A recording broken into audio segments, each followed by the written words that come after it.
अस्सलाम वालेकुम। आज का जो हमारा टॉपिक है वो है HTML।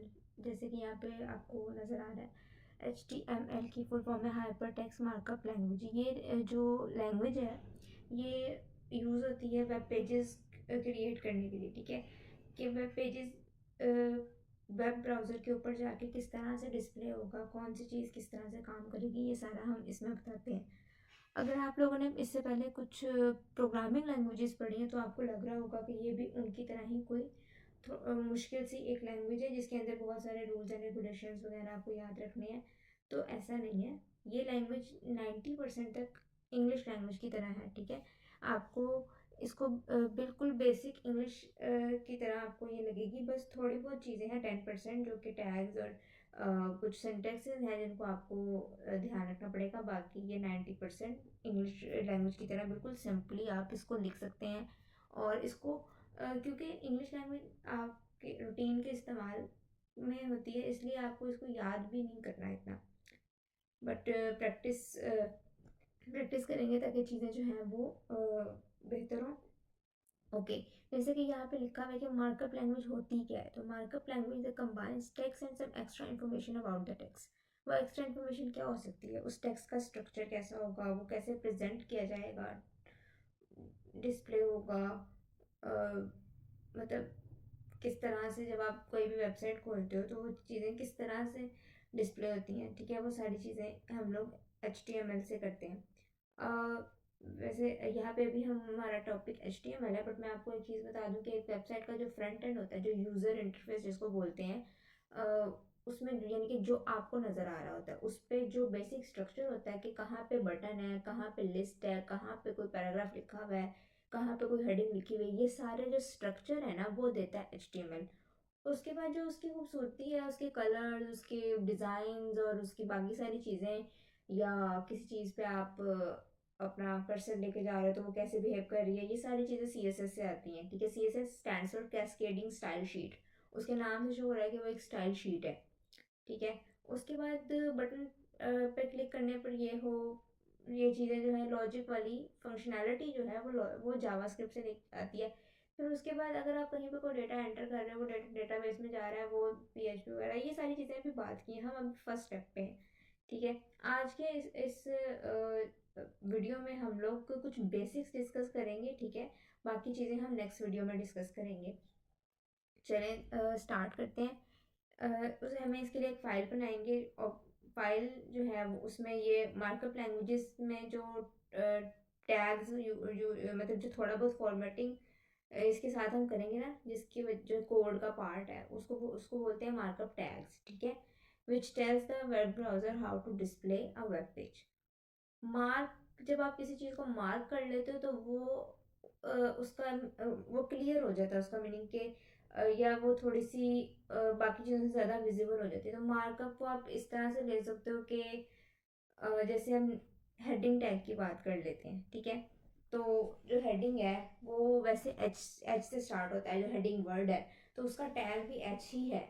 ठीक है, पैराग्राफ P से स्टार्ट होता है तो उसका टैग भी P है। कुछ एक दो चीज़ें मतलब कुछ चीज़ें, एक तो नहीं, कुछ चीज़ें ऐसी हो सकती हैं जिसमें ये चीज़ थोड़ी सी डिफरेंट हो जाए, बट मोस्टली आपको चीज़ें बिल्कुल इंग्लिश लैंग्वेज की तरह हैं, तो आपको इसको कुछ भी ज़्यादा याद नहीं करना पड़ेगा। और ये बहुत इजी है।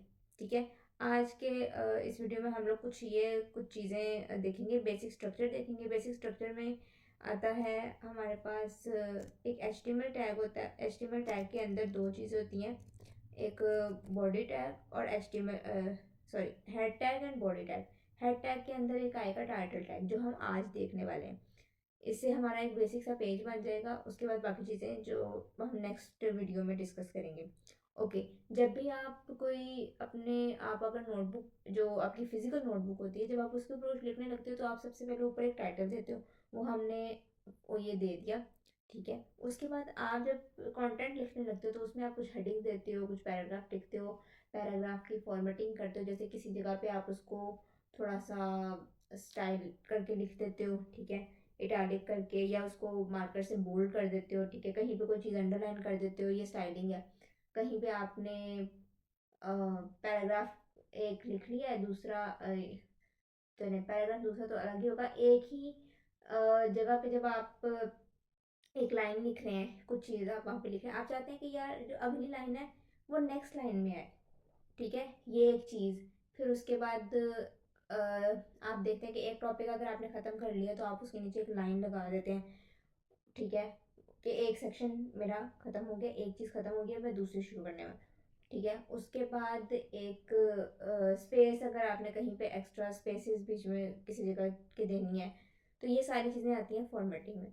उसके बाद फॉर्मेटिंग की ही एक और चीज़ है फ़ॉन्ट। फ़ॉन्ट जैसे अभी ये वर्ड ओपन है तो इसमें ये फ़ॉन्ट इसका शो रहा है कैलिबरी, जैसे कि मैं इसको पूरे टेक्स्ट को सिलेक्ट करती हूँ और यहाँ पे मैं कोई और फ़ॉन्ट ट्राई कर लेती हूँ, ठीक है। ये देखें, ये आपको इसके बैक पे फ़ॉन्ट चेंज होता नज़र आ रहा है, तो ये है फ़ॉन्ट।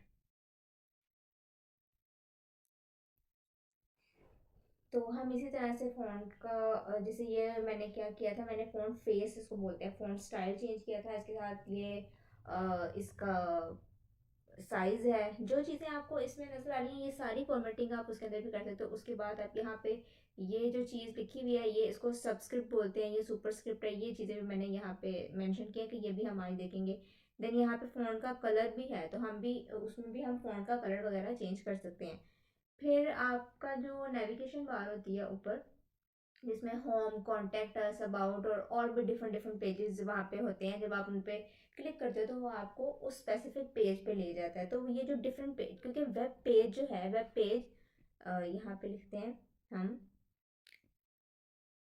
अ, ये जो सबसे पहले हम लिख लेते हैं कि ये जो HTML है, used for creating websites, used for creating web pages and web pages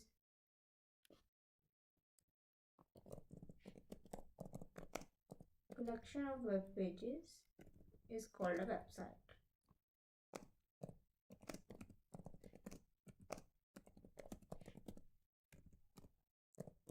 ठीक हो गया।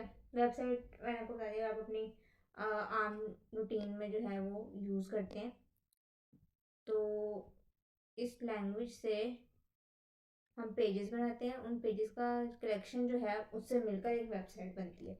तो वो जो कलेक्शन है, जैसे अबाउट वाला, कॉन्टैक्ट वाला, ये जितने भी पेजेस हैं ये कलेक्ट आपस में, ये कलेक्शन होती कैसे, इनको हम कनेक्ट करते हैं एंकर टैग की मदद से, ठीक है। मतलब डिफरेंट डिफरेंट फाइल्स होती हैं ये, जिनको एंकर टैग की मदद से कनेक्ट किया जाता है। ओके। उसके बाद हमें कुछ लिस्ट वगैरह बनानी पड़ जाती हैं। लिस्ट में हमारे पास तीन तरह की लिस्ट आएगी, अनऑर्डर्ड लिस्ट, अन और अनऑर्डर्ड लिस्ट, ठीक है, ऑर्डर्ड लिस्ट,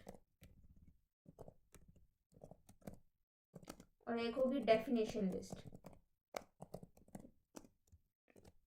अनऑर्डर्ड लिस्ट यानी कि बुलेट्स बने हुए हैं या कोई और आपने शेप बनाई हुई है, ठीक है। जो अभी हम नोटपैड में प्रैक्टिस करेंगे डायरेक्टली एडिटर पे जाने से पहले, क्योंकि जो आपके कोड एडिटर्स होते हैं वो बहुत सारा कोड खुद लिख देते हैं, ठीक है। हम लोग यूज़ करेंगे विजुअल स्टूडियो कोड को। Let me show you. हम हम जो यूज़ करेंगे विजुअल स्टूडियो कोड को, और ये फ्रीली अवेलेबल है, चाहे आप विंडोज़ पे हैं, लिनक्स पे हैं, एप्पल पे हैं, मैकओएस जो होता है, उन सब पे ये फ्रीली अवेलेबल है, ठीक है। जब आप इसको डाउनलोड करेंगे, जो विंडोज़ यूज़र्स हैं उनके लिए बीच में बहुत सारे चेक बॉक्सेस आएंगे, जिसमें आपने बहुत सारा वो एग्रीमेंट्स वगैरह वो होते हैं, उसको आपने टिक कर देना, साइन कर डाउनलोड कर लेना उसके बाद, ठीक है। लेकिन अभी हम डायरेक्टली उस पर नहीं जा रहे, अभी हम नोटपैड पे आज प्रैक्टिस करेंगे। नोटपैड आप यहाँ से ऐसे हम सर्च कर लेंगे नोटपैड, अभी हम आज इस पे प्रैक्टिस करेंगे। ओके, ज़रा एक दफ़ा ये चीज़ें देख लेते हैं फिर हम स्टार्ट करते हैं। देन हमारे पास ऑर्डर लिस्ट होती है, यानी कि 1 2 3 4 ABC या रोमन में किसी भी तरह से हमने उनको कोई इस तरह का ऑर्डर दिया होता है।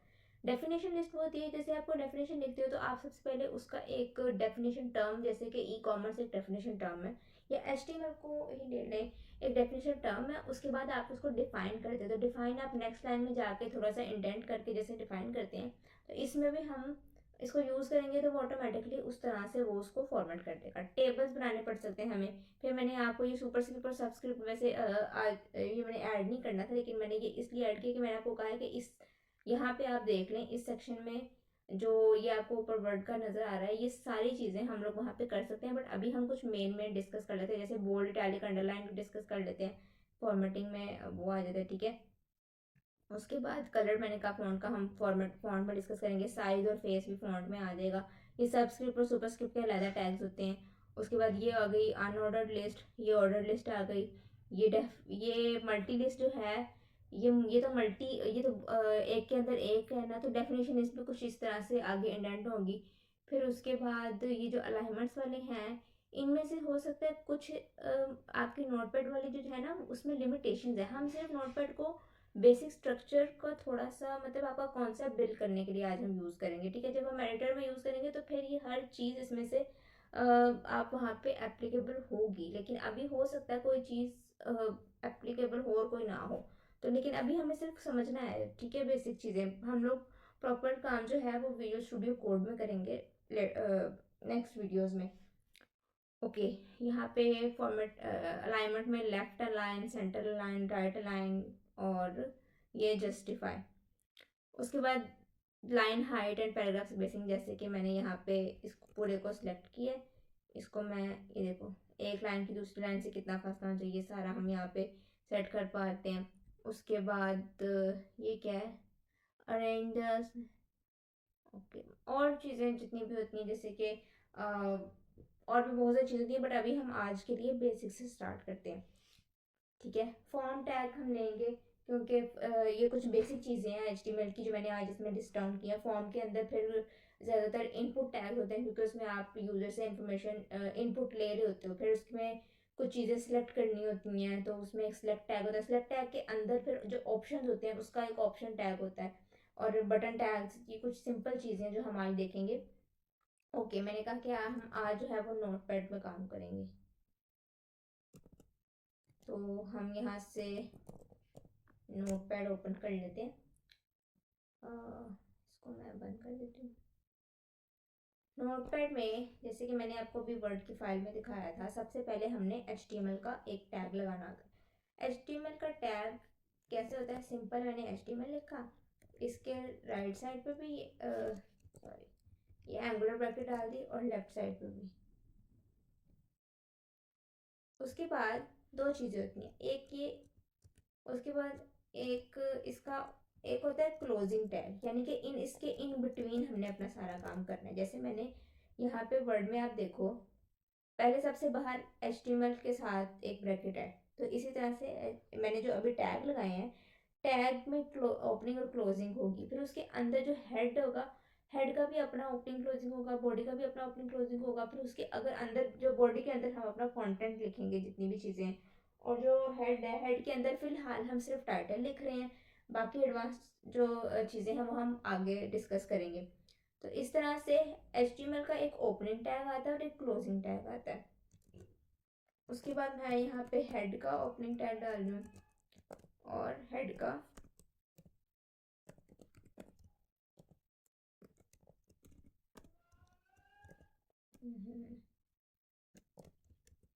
Closing tag. उसके बाद हमारे पास आएगा बॉडी टैग। बॉडी टैग के अंदर हमारा जितना भी कंटेंट होगा वो आएगा। ओके, हम लोग कुछ 3-4 लाइनें लिख के इसका आउटपुट देखते हैं।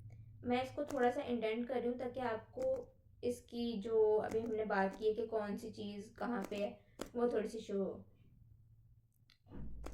इसके अंदर आएगा, फिलहाल के लिए हम सिर्फ इसके अंदर एक चीज़ लिख रहे हैं, बट इसके अंदर कुछ और चीज़ें भी आती हैं।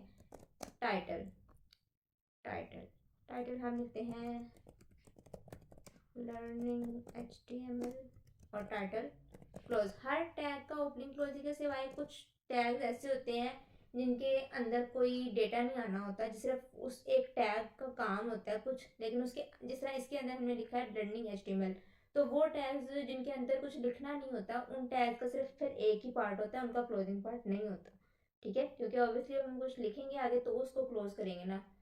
ओके, बॉडी के अंदर जैसे कि मैंने आपको बताया कि सबसे पहले ऊपर टाइटल देने के बाद कुछ हेडिंग देते हो, कुछ पैराग्राफ्स लिखते हो, तो हम यहाँ पे भी एक हेडिंग लिख देते हैं, लेकिन खाली हेडिंग नहीं आती यहाँ पे, हमें हेडिंग के साथ 6 नंबर्स यूज होते हैं। हम सबसे पहले जो सबसे टॉप का है वो यूज कर देते हैं। हमने कर लिया HTML, ठीक है, और मैंने इसको क्लोज कर दिया।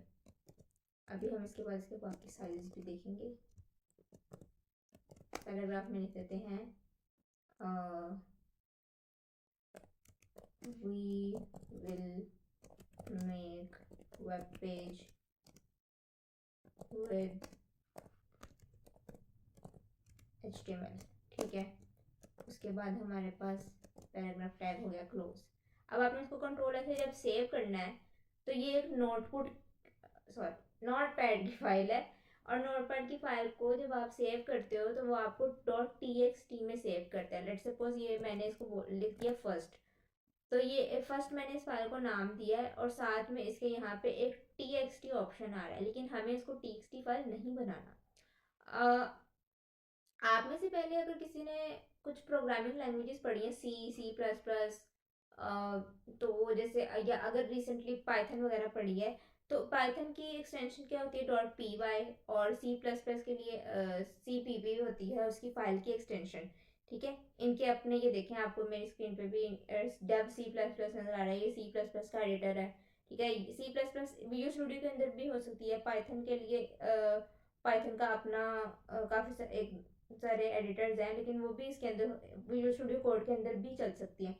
इसी तरह से इनमें से किसी का भी कोड आप नोटपैड पे लिख के उसको डॉट आगे उसकी एक्सटेंशन डाल दोगे तो वो वाली फाइल बन जाएगी, ठीक है। और भी बहुत सारी चीज़ें होती हैं, जैसे कि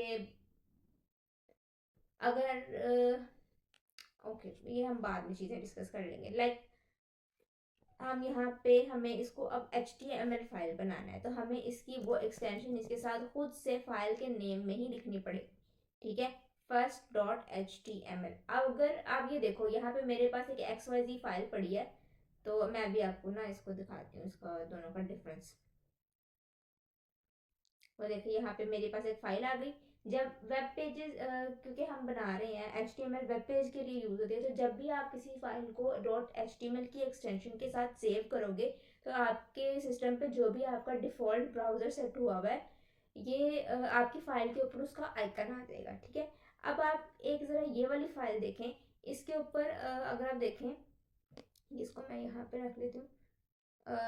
अगर आप ये वाली फाइल देखें तो इसके ऊपर आ रहा है कि ये एक टेक्स्ट फाइल है। अगर मैं नोटपैड में कोई चीज़ लिख के सिर्फ उसका नेम लिख के सेव कर दूंगी तो वो कुछ इस तरह की टेक्स्ट फाइल बनेगी, जो कि सिंपल एक आपको पेपर शीट नज़र आ रही है। लेकिन इसको जब मैंने HTML के साथ सेव किया है तो अब उसने उसको, जो मेरा डिफ़ॉल्ट ब्राउज़र था उसका नाम साथ लगा के और साथ लिख दिया कि ये एक HTML डॉक्यूमेंट है। ओके, अब अगर मैं इसको सिंपली ओपन करूंगी तो ये मुझे मेरे आउटपुट पे ले जाएगा, जो कि वेब ब्राउज़र है, ठीक है। ये देखें ऊपर जो हमने टाइटल दिया था लर्निंग HTML वो आ गया, ये हेडिंग 1 आ गई और ये पैराग्राफ का टेक्स्ट आ गया, ठीक है। अभी ये पैराग्राफ नहीं, एक लाइन है, but it's still called a paragraph. उसके बाद ये होती है एड्रेस बार। एड्रेस बार में उसने लिखा हुआ है कि ये फाइल जो है वो C ड्राइव, यूजर्स फोल्डर, जो भी आ गया आपने अपने कंप्यूटर का नाम दिया हुआ है, और उसके बाद डेस्कटॉप के ऊपर first.html के नाम से ये फाइल है जिसको इसने रन किया। अगर अब मैंने सिंपली खोला तो ये तो इसमें आ गया। अब मैंने कहा यार ये मैंने इसमें और चीज़ें ऐड करनी है या कुछ चेंज करना है, तो हम क्या करेंगे, हम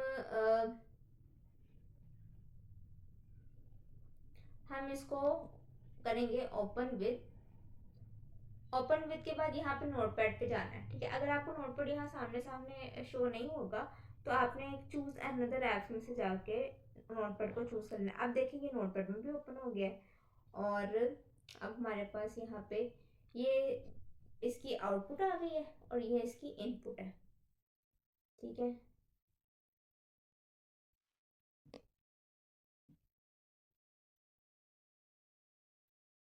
ओके, तो ये कुछ हमने एक बेसिक सा HTML पेज बनाया है जिसमें सिर्फ एक हेडिंग है और एक पैराग्राफ है, और हमने इसको एक टाइटल दे दिया। अब हम इसमें मज़ीद चीज़ें देते हैं। लेट्स सपोज मैंने आपको कहा था कि HTML के 6 साइजेस हैं, तो हम वो सारे एक्सप्लोर करते हैं कि वो किस तरह से,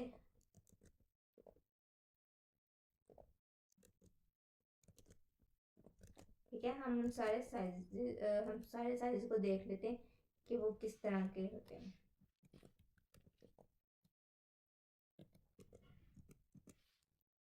heading 1 most prominent heading, heading 6 least prominent heading, and in between जो है वो भी इसी तरह से जो लेवल्स के हिसाब से हेडिंग है ना, उसकी इंपॉर्टेंस के हिसाब से हम उसको देंगे।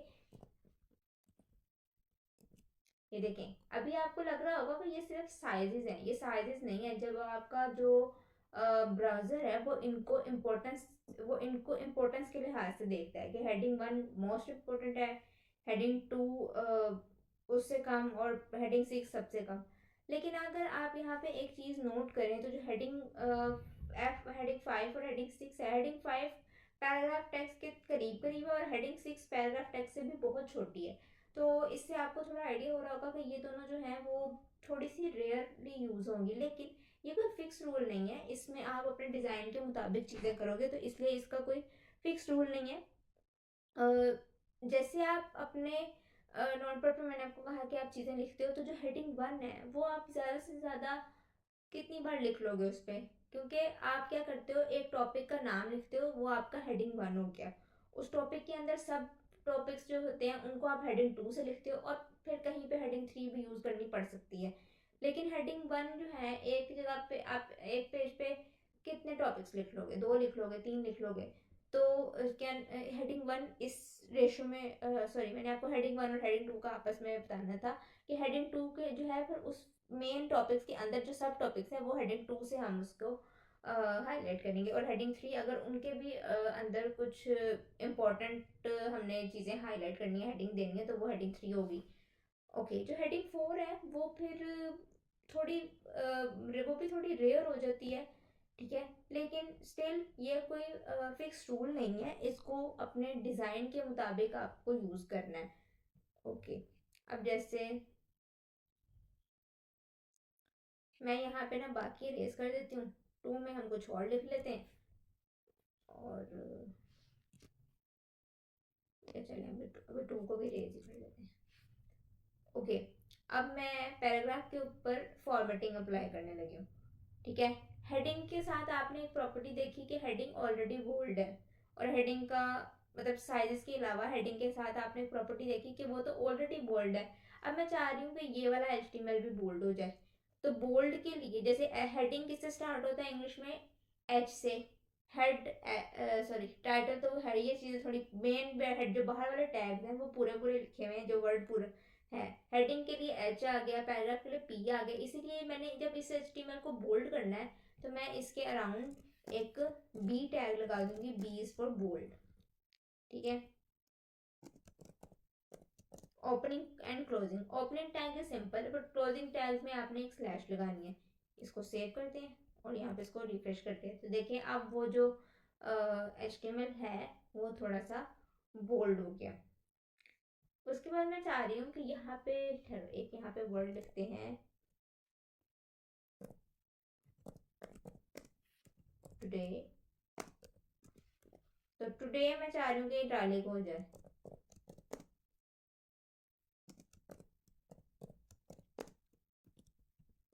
टुडे इटालिक हो गया। वेब पेज को अंडरलाइन कर लेते हैं।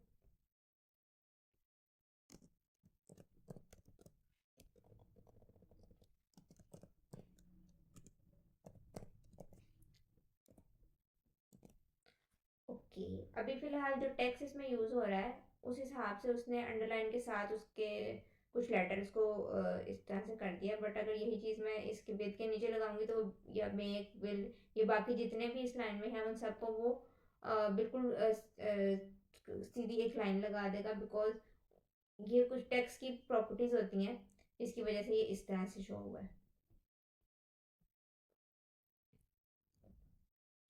ओके, अब हम क्या करने वाले हैं, अब हमें थोड़ा सा ज़्यादा टेक्स्ट चाहिए ताकि हम एक दो और चीज़ें हैं उनको देख लें। तो मैं क्या करती हूँ, मैं नहीं, ये वाला नहीं, ये वाला तो हमने इसके साथ ये बोल्ड ये वगैरह किया है। हम फिलहाल क्या करें, कुछ भी लिख लें, ठीक है। जो हमने अभी वहाँ पे लिखा है वर्ड में हम वही ले आते हैं, ठीक है। टेक्स्ट चाहिए ना हमें जिसके ऊपर हम कुछ अप्लाई करें।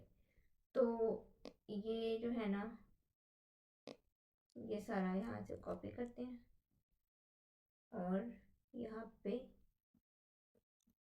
पेस्ट कर देते हैं, ठीक है।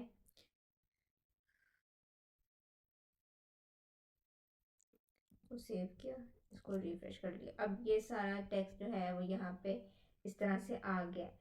तो अभी इसमें हमने कोई मार्जिन वगैरह नहीं लगाया हुआ, तो इसलिए ये आपको दोनों साइड ऑफ स्क्रीन के बिल्कुल साथ नज़र आ रहा है। बट हम लोग नेक्स्ट वीडियोज़ में एडवांस लेवल की चीज़ें डिस्कस करेंगे, मार्जिन वगैरह।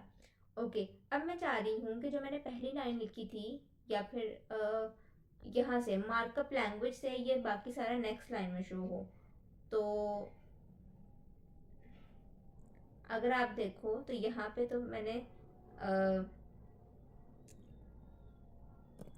मार्कअप लैंग्वेज से ऑलरेडी मैंने नेक्स्ट लाइन में ही लिखा हुआ है, ठीक है। लेकिन उसने उसको उस तरह से नहीं लिखा, क्योंकि जैसे यहाँ लिख रहे हैं कोड वैसे नहीं काम करेगा। अगर मैंने उसको नेक्स्ट लाइन में लेके जाना है तो मुझे इस तरह से लिखने की ज़रूरत नहीं है। मैं यहाँ पे एक BR टैग लगाऊंगी, जिसका मतलब है ब्रेक कर दो, यहाँ से लाइन ब्रेक कर दो, ठीक है। अब जब मैं उसको रिफ्रेश करूंगी तो अब उसने वहां से लाइन ब्रेक करके नेक्स्ट पे भेज दिया बाकी का टेक्स्ट। ओके, ये उन टैग में से एक टैग था जिसको कोई क्लोजिंग नहीं चाहिए होता, बिकॉज कुछ इसके अंदर कुछ लिख ही नहीं रहे, तो क्लोज किसको करेंगे। उसके बाद ये जो पहली लाइन पे हमने 3 फॉर्मेटिंग अप्लाई किया, मैं चाह रही हूँ इसके बाद थोड़ी सी स्पेस आए। यहाँ पे मैं चाह रही हूँ थोड़ी सी स्पेस आए, ये भी नहीं आएगी। वो एक की जो आई है वो इतनी तो नहीं ना आई जितनी मैंने लिखी थी, वो तो बस उसने थोड़ा सा उसको आगे किया। बट अगर आपको यहाँ पे स्पेस देनी है तो आप एक कोड लिखते होगे, होगा NBSP सेमीकोलन। अब आप चेक करो वहां पे स्पेस थोड़ी सी ज़्यादा हुई है, ये रही, ठीक है। अगर आपको थोड़ी और स्पेस चाहिए तो आपने सिंपली इसको करना है कॉपी, ठीक है। यहाँ पे स्पेस, अब आप देखो वहां पे जितनी देर हमने स्पेस दी उतने करेक्टर्स की स्पेस यहाँ पे आ गई है। जो लाइन अभी मैंने 2 चीज़ें की हैं, एक लाइन ब्रेक और दूसरा स्पेस। ये अगर आप अपने टेक्स्ट जैसे मर्जी लिखोगे नोटपैड पे, वो उसको पिक नहीं करेगा जब तक आप उसमें ये 2 टैग नहीं लगाओगे, ठीक है। उसके बाद हम देख लेते हैं कि मैंने ये थोड़ा सा डिफाइन वाला जो एरिया था ना, वो मैंने अब इसके बाद मैंने थोड़ा सा कुछ एक सेक्शन ख़त्म करना है और एक नया, अब इसके नीचे से हम चीज़ें थोड़ी सी और तरह से लिखेंगे। तो मैं यहाँ पे एक टैग लगाऊंगी, बिल्कुल BR टैग की तरह एक टैग है HR, जिसका मतलब होता है हॉरिजॉन्टल रूलर। ये क्या करेगा, ये एक लाइन लगा देगा, ठीक है। कि ये ख़त्म हो गया। अब इसकी मतलब ये डेफिनेशन वगैरह ऊपर हमने लिख दी, अब हम नीचे चीज़ें अप्लाई करेंगे। सबसे पहले हमने अभी तक जो हमने पढ़ लिया है, हमने इसमें से बेसिक स्ट्रक्चर देख लिया है कि HTML, उसके अंदर हेड, बॉडी, टाइटल, उसके बाद हेडिंग टैग्स देख लिए हैं, पैराग्राफ के ऊपर फॉर्मेटिंग देख लिया। अब हम फॉन्ट अप्लाई करेंगे, तो फॉन्ट भी हमें इसी पे अप्लाई करना पड़ेगा। तो हमें क्या करना है, वापस से ऊपर चले जाएंगे, यहाँ पे हम लिखेंगे फॉन्ट का टैग। हमने क्या करना है, इसकी जिस तरह हम भी बोल्ड वगैरह कर रहे थे ना, उसी तरह से हमने इसके आसपास जो है, ये मैं सिर्फ आपको थोड़ा सा क्लियर शो करवाने के लिए कर रही हूँ, इसका एक्चुअल कोड से कोई कंसर्न नहीं है, वो वैसे ही शो होगा जैसे हमने उसको कोड के साथ गाइड किया है।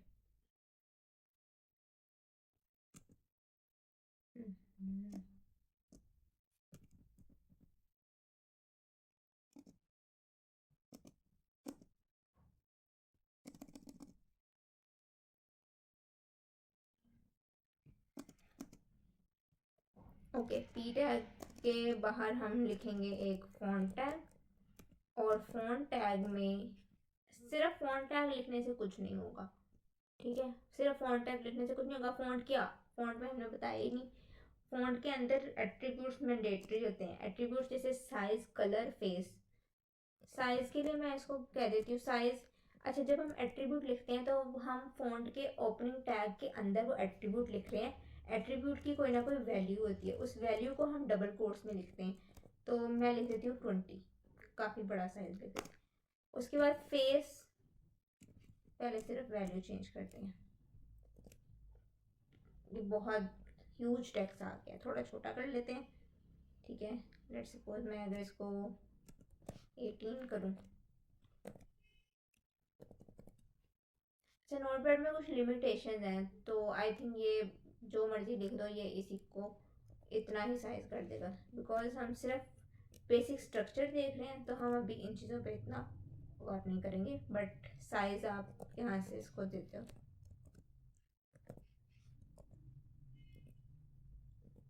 अच्छा, देखा, वो जो मर्जी मैं लिख रही हूँ वहाँ पे वो एक ही साइज पे इसको लेके आ रहा है, क्योंकि नोटपैड पे कुछ लिमिटेशंस हैं। हमने फिलहाल नोटपैड को सिर्फ बेसिक स्ट्रक्चर समझने के लिए यूज़ करना है। हम लोग प्रॉपर काम विजुअल स्टूडियो में करेंगे, वहाँ पे ये सारी चीज़ें एज जैसे हम चाहते हैं वैसे ही अप्लाई होंगी। ओके, उसके बाद अब पता नहीं ये कौन सा साइज है। 16 तो नहीं है, 20 ही होगा, तो मैं इसको 20 ही लिख देती हूँ।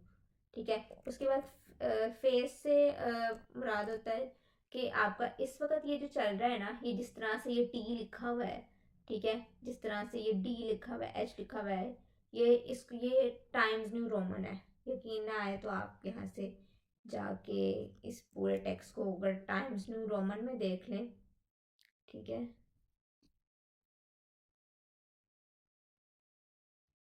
ये देखें, टाइम्स न्यू रोमन का टी देख लें, बिल्कुल वैसा है। तो फिलहाल वो टेक्स्ट टाइम्स न्यू रोमन में है। मैंने ये जो यहाँ पे फ़ॉन्ट यूज़ हो रहा था ना, सिंपल, मैं इसको करती हूँ कॉपी, और मैं फेस में ये वाला फ़ॉन्ट लिख देती हूँ। ठीक है, सेव करो, मैजिक।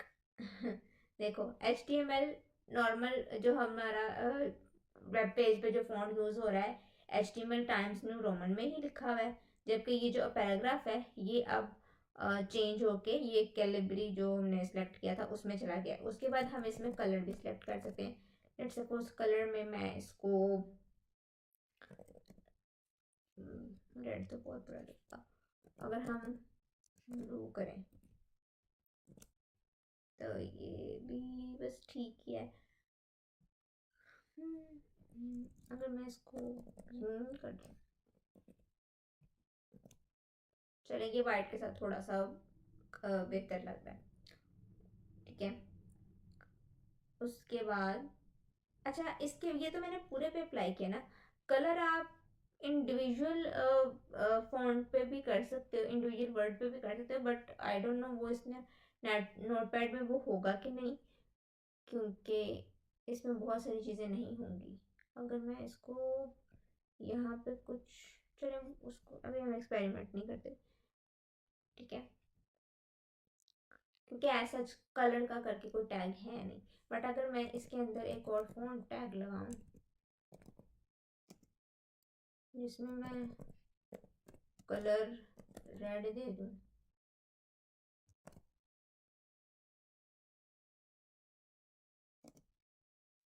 ठीक है,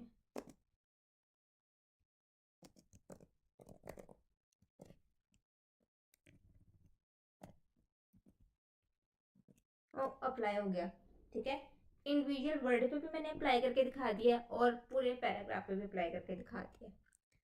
ओके, ये क्या हो गया यार।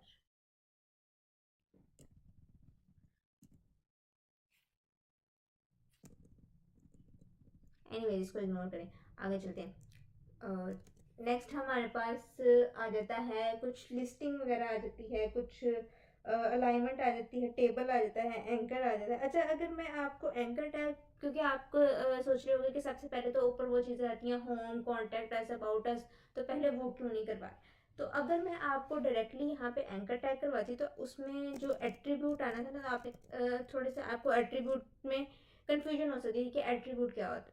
तो इसलिए मैंने आपको फ़ॉन्ट पहले करवाया ताकि फ़ॉन्ट के जो एट्रीब्यूट्स हैं आपको उससे थोड़ा आइडिया हो जाए कि एक टैग के जो फीचर्स होते हैं या उसके साथ कनेक्टेड प्रॉपर्टीज़ हैं जिनके बगैर वो काम नहीं कर सकता, वो उसके एट्रीब्यूट्स होते हैं। कुछ एट्रीब्यूट्स मैंडेटरी होते हैं और कुछ एट्रीब्यूट्स ऑप्शनल होते हैं। जैसे इसमें फॉन्ट में जो मतलब कोई ना कोई एक तो हमें करना ही पड़ेगा, वो मैंडेटरी है, और अगर बाकी जो है वो एक से ज़्यादा करने पर वो ऑप्शन है, लेकिन एक हमें कोई एक यूज़ किए बिना फॉन्ट का टैग है वो हेल्पफुल नहीं होगा।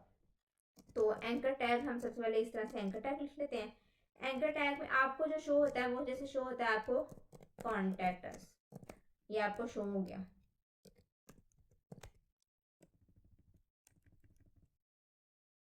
इसका कोई फायदा नहीं, वो इसको एज एन टेक्स्ट ले रहा है, ठीक है।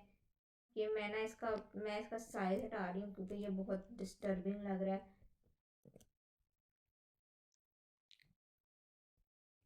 ओके, अगर हमने इसको एंकर टैग, मैंने आपको बताया था कि जब होम अबाउट अस के जो पेजेस होते हैं उन पेजेस को इसके साथ मेन पेज के साथ कनेक्ट करने के लिए हम एंकर टैग का यूज़ करते हैं। तो वो जो पेजेस हैं, हमने तो अभी तक कोई दूसरा पेज बनाया ही नहीं है, तो हम पहले नोटपैड में जाएंगे दोबारा से और वहाँ पे एक कॉन्टैक्ट वाली एक फ़ाइल बनाएंगे। कॉन्टैक्ट वाली फ़ाइल में मैं दो चीज़ें लिख देती हूँ। एक मैंने लिख दिया फ़ोन नंबर, ठीक है। उसके बाद मैं, क्योंकि मैं चाहती हूँ ईमेल ज़रा नीचे वाली लाइन में आए, मैं यहाँ पे इसको एक ही लाइन में लिख दूँगी, email email equal to,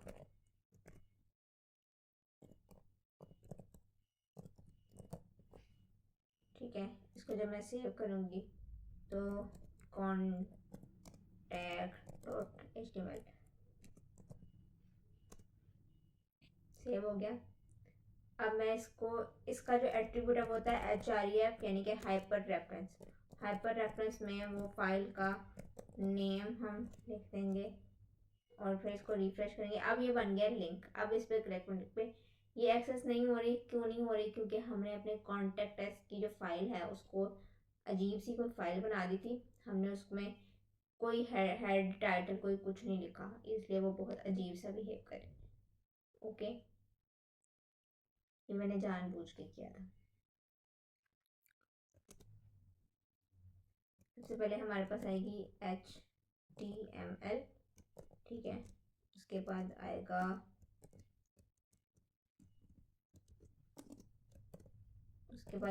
head, ठीक है।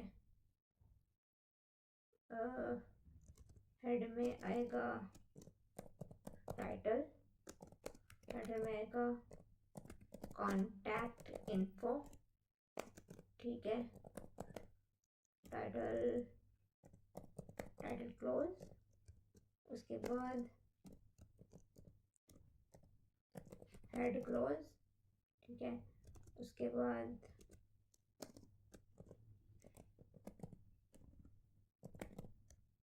बॉडी, बॉडी के अंदर हमारे पास ये है, लेकिन हमने इसको अगर हम ऐसे ही लिखें तब भी ये आई थिंक चल जाएगा।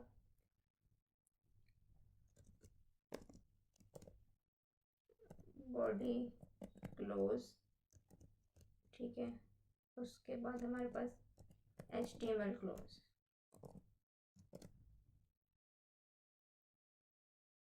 छोटा सा कोड लिखते हैं हमने। अब हम इसको बंद कर देते हैं कॉन्टैक्ट की फाइल को, सिंपल। अब ये ओपन होगी। अब आप अगर यहाँ पे इसको नहीं, अपने मेन पेज को अब रीलोड करोगे तो अब नहीं हो रही। क्यों नहीं हो रही? मैंने देखें, इसके स्पेलिंग चेंज है और उसके स्पेलिंग चेंज है। मेरी इस फाइल के स्पेलिंग में कॉन्टैक्ट का एक टी मिसिंग है, तो इसलिए मैंने वहाँ पे कॉन्टैक्ट के स्पेलिंग ठीक लिखे और यहाँ पे कॉन्टैक्ट के स्पेलिंग ठीक ला के ये स्पेलिंग के प्रॉब्लम्स ना आए। अब काम करेगी, देखा।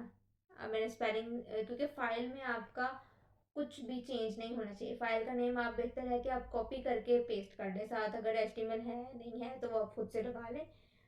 मतलब जैसा मैंने अभी डेस्कटॉप से, अगर आपने उसका नेम कॉपी करना है तो उस तरह से कर लें, और स्पेलिंग मिस्टेक इस तरह नहीं होनी चाहिए आपकी। तो हम वापस अपने मेन पेज पे आ गए, ठीक है। और ये आ गया कॉन्टैक्ट। हम मेन पेज को, मैंने फर्स्ट डॉट HTML कहा था, उसको मैं होम डॉट HTML भी कह सकती हूँ। अभी जब हम विजुअल स्टूडियो में काम करेंगे तो फिर हम इसको इंडेक्स डॉट HTML लिखेंगे, क्योंकि ब्राउजर्स, अभी हम वैसे प्रैक्टिस वर्क कर रहे हैं, अभी हम कुछ भी लिख सकते हैं, लेकिन जब आप प्रोफेशनली काम करते हो तो आपको मोस्टली पहले पेज को index.html से सेव करना होता है, क्योंकि ब्राउजर आपको index.html को आपका बाय डिफॉल्ट होम पेज समझता है, पहला पेज समझता है। ठीक है, हम क्विकली अब बाकी चीज़ें देख लेते हैं। ओके, हमारे पास एक ज़रूरी नहीं है कि जो फाइल का नेम है टेक्स्ट भी वही लिखा हो, आप टेक्स्ट कुछ भी लिख सकते हो। जैसे आपने एक टेक्स्ट लिख दिया, रीच आउट टू अस, यानी कि अगर आप हमसे कांटेक्ट करना चाहते हैं, तो टेक्स्ट वो आ गया, फाइल वही जो मैंने अटैच की है, इससे कोई फ़र्क नहीं पड़ेगा। अब हम क्विकली इसमें कुछ लिस्टिंग वगैरह देख लेते हैं। ठीक है, यहाँ पे मैं एक हेडिंग दे देती हूँ। अब मैंने हेडिंग 2 यूज़ करनी है, लिस्ट।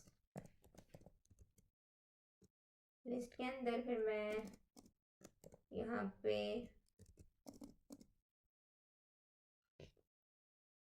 हेडिंग 3 यूज़ करूँगी, सिर्फ सारी चीज़ें की यूज़। सबसे पहले हम करेंगे अनऑर्डर्ड।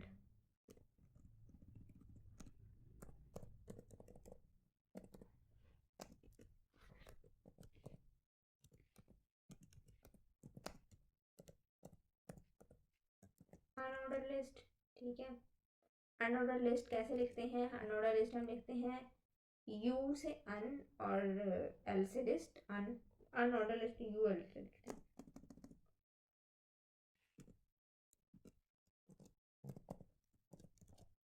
उसका क्लोजिंग।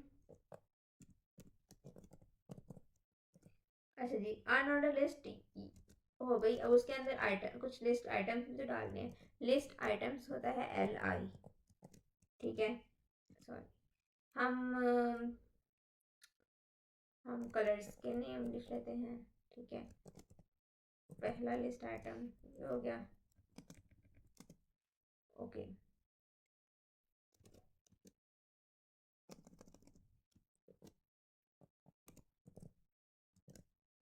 दूसरा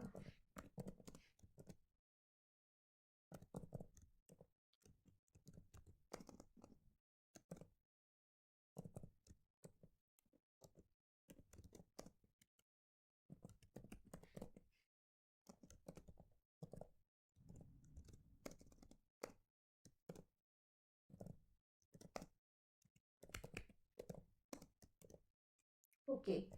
तो हमने ये 4 लिस्ट आइटम लिख दिए। इसको हम सेव करेंगे, यहाँ पे रीलोड करेंगे। तो अब आप देखो, HTML जो था वो हमारा H1 था, वो साइज उसका कितना है, और 2 का कितना है, 3 का उससे थोड़ा कम है। उसके बाद बाय डिफ़ॉल्ट जो अनऑर्डर लिस्ट है, वो ये बुलेट्स जिसको आप बोलते हो वर्ड में, उस फॉर्म में आती है। ठीक है, यहाँ इसमें वैसे इसको डिस्क बोलते हैं। लेट्स पहले हम इसको किसी और में चेंज करते हैं। ओके, तो अगर हमने इसको चेंज करना है तो हमें अनऑर्डर लिस्ट के अंदर एक एट्रीब्यूट लगाना पड़ेगा, जिसका जो है टाइप। टाइप के एट्रीब्यूट में हम वैल्यू लिख देते हैं कि आप, मैंने इसको, मुझे स्क्वायर्स चाहिए, मुझे सर्कल्स नहीं चाहिए। स्पेलिंग मिस्टेक,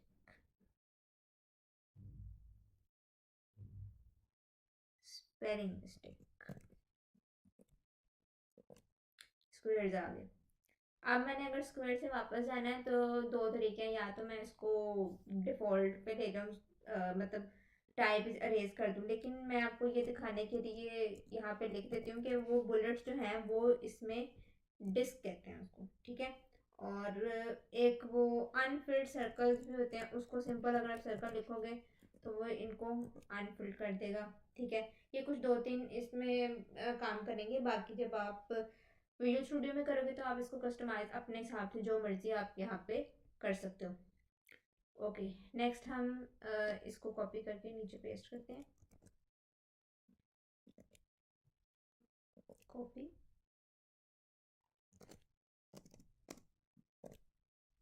ओके, अब यहाँ पे हमने करनी है ऑर्डर लिस्ट। ऑर्डर लिस्ट का होता है ओ, और फिलहाल हम इसकी टाइप के बगैर इसको डिस्कस करेंगे।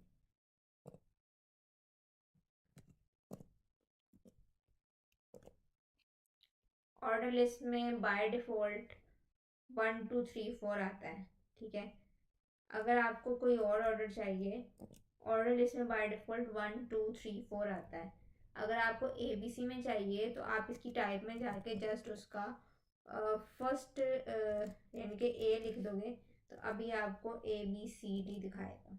अगर आपको स्मॉल में चाहिए तो आप स्मॉल ए कर दो, वो आपको उसमें दिखाएगा। अगर आपको रोमन में चाहिए तो आप रोमन में भी कर सकते हो। अगर आपको कैपिटल रोमन में चाहिए तो ये सब कुछ हो सकता है। उसके बाद यहाँ पे एक और चीज़ हो सकती है कि मैं इसका टाइप अगर अरेज करूँ तो ये 1 2 3 पे दे देगा, लेकिन अभी ये आ रहा है 1 2 3 4। तो स्कूल में तो कॉमन नहीं होता, लेकिन कॉलेजेस में और यूनिवर्सिटीज़ में आपका जो स्पेसिफिक सेक्शन होता है उसका जो रोल नंबर है वो 1 से स्टार्ट नहीं होते। ठीक है, ज़रूरी नहीं है कि आपके रोल नंबर वो पहले सेक्शन के 1 से स्टार्ट होंगे। आपके कोई और सीरीज चल रही होगी तो लेट सपोज हम इसको 5 से शुरू करना चाहते हैं, या फिर अ, हम इसको 6 से शुरू कर लेते हैं। तो यहाँ पे मैं यहाँ पे एक एट्रीब्यूट डाल दूंगी स्टार्ट इक्वल्स टू 6। इसको मैंने सेव किया, रीलोड किया, तो अब ये 6 स्टार्ट हो गए। तो इस तरह से मैं इसको अपने हिसाब से चेंज भी कर सकती हूँ। ठीक है, अब हम चले चलते हैं डेफिनेशन लिस्ट पे। डेफिनेशन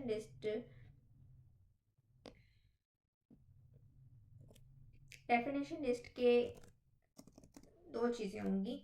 एक होगी डेफिनेशन टर्म, यानी कि किसकी डेफिनेशन हम लिखने वाले हैं, और दूसरी उसकी डेफिनेशन।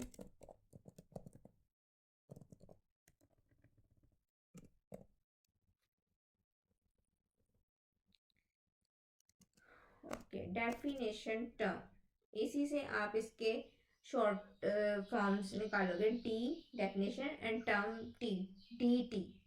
ठीक है, तो हम करेंगे, हमारा टैग है डी टी में हम लिखते हैं ई-कॉमर्स लिख देते हैं। ठीक है, ये हो गई हमारी डेफिनेशन टर्म।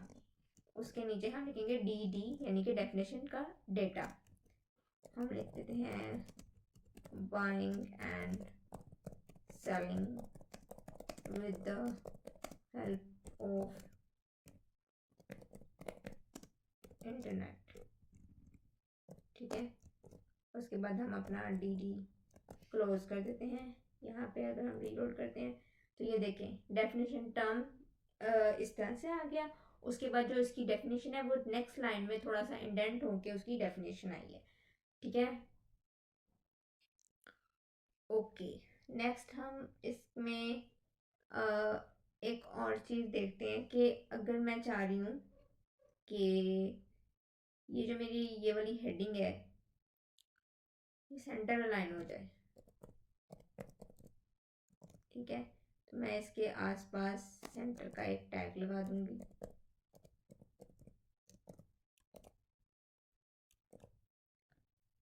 देखो वो पूरे पेज के सेंटर में आ गई है। ठीक है, ओके। नेक्स्ट मैं यहाँ पे फिर से मैं एक ना हॉरिजॉन्टल रूलर यूज़ कर रही हूँ ताकि ये मेरा एक सेक्शन ख़त्म हो गया। नेक्स्ट मैं सुपर सब्सक्रिप्ट बता देती हूँ पहले। ठीक है, इसको हम हेडिंग दे देते हैं super script and subscript.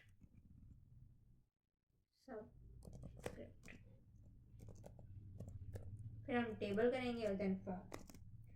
Okay, हमने क्या लिखना है, सब जो बेस वैल्यू होती है।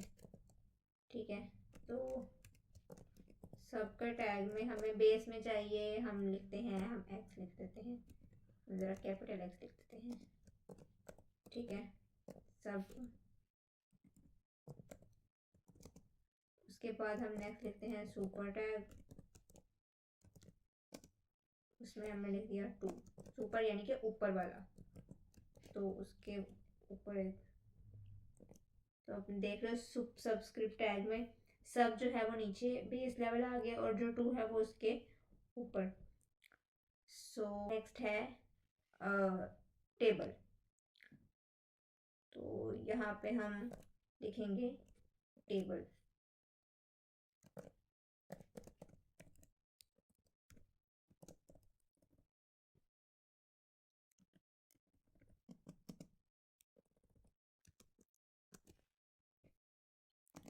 T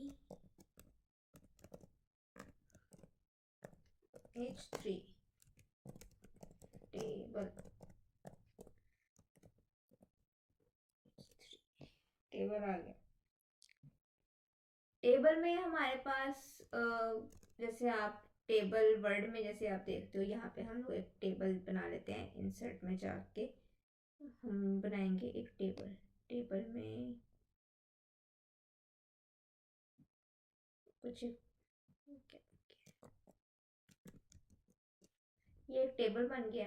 ठीक है, इसमें जो ये पहली लाइन है मैंने इसको बोल्ड कर दिया है।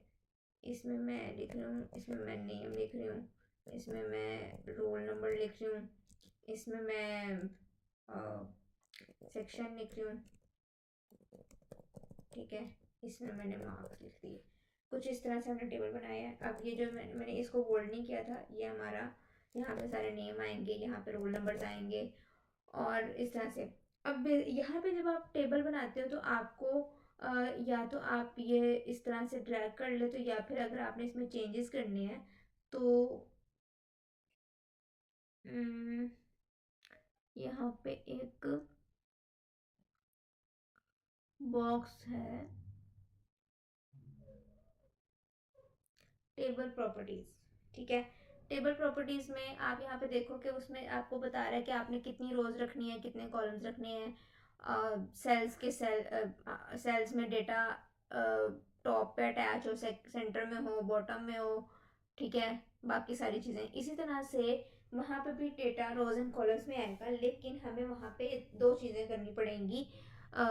एक तो ये है कि हमें उस वहाँ पे कॉलम्स नहीं करना, हमने सिंपली यहाँ वहाँ पे इस तरह से लेना, रो 1, रो 2, 3, 4, इन रोज के अंदर जो डेटा होगा उसको हमने सेल 1 का डेटा हम लिखेंगे एक टैग में जिसका होगा TD, टेबल डेटा टैग। ठीक है, एक पहले रो टैग आएगा, फिर उसके अंदर उसके पहली रो के अंदर जितने सेल्स हैं उन सेल्स के हिसाब से टेबल डेटा टैग्स आएंगे। जैसे हमने अभी लिस्ट देखा है, आउटर में वो एक लिस्ट आएगा, उसके अंदर लिस्ट आइटम देखिए, इस लिस्ट में इतनी आइटम्स होंगी, तो इस रो में इतने सेल्स हैं, उनका डेटा हम लोग दे रहे हैं। ठीक है, तो हम उसको जाके वहाँ पे इम्प्लीमेंट करके देख लेते हैं। सबसे पहले हमारे पास आएगा टेबल का एक टैग। ठीक है, सबसे पहले हमारे पास आएगा टेबल टैग। टेबल टैग हम क्लोज करेंगे। जैसे ही टैग ओपन करें साथ ही उसको ना क्लोज कर लिया करें। ठीक है, टेबल टैग के अंदर हमारे पास आ जाएगा, सबसे पहले हम लोग टेबल रो लिखेंगे। ठीक है, टेबल रो आ गई। टेबल रो के अंदर हमारे पास आएगा कुछ टेबल डेटा। ठीक है, टेबल डेटा देखिए, टेबल रो T और R, T for table and R is for row, TD table data. तो ये आप मैंने जैसे स्टार्ट में कहा था कि 90% आपकी इसमें इंग्लिश लैंग्वेज ही यूज हो रही है। आप इसको अगर फिर से हम देखें तो H is for heading, P is for paragraph, B is for bold, I italic, U for underline and HR is horizontal ruler, BR is break, A for anchor tag, HRF hyper reference कि किस तरफ हम इसको refer कर रहे हैं। ठीक है, उसके बाद UL unordered और list, LI list item, okay, OL ordered list, DT definition term, DD definition data, SUB subscript, superscript, script नहीं लिखा, शॉर्ट। तो इसी तरह से TR table row, TD table data. अब मैंने आपको अभी दिखाया वहां से कि हम लोगों ने स्पेसिफिकली एक रो पहले लेनी है कि इस पहली रो में हमारे पास कितनी आइटम्स होंगी। तो मैं पहला ले लेती हूँ नेम। ठीक है,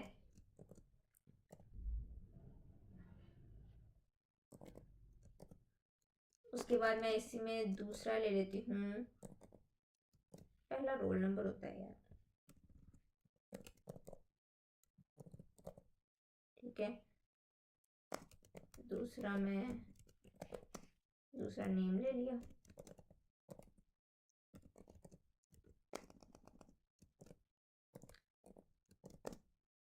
और यहाँ पे मैं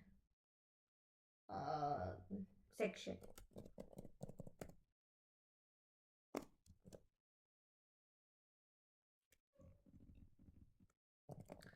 सब्जेक्ट,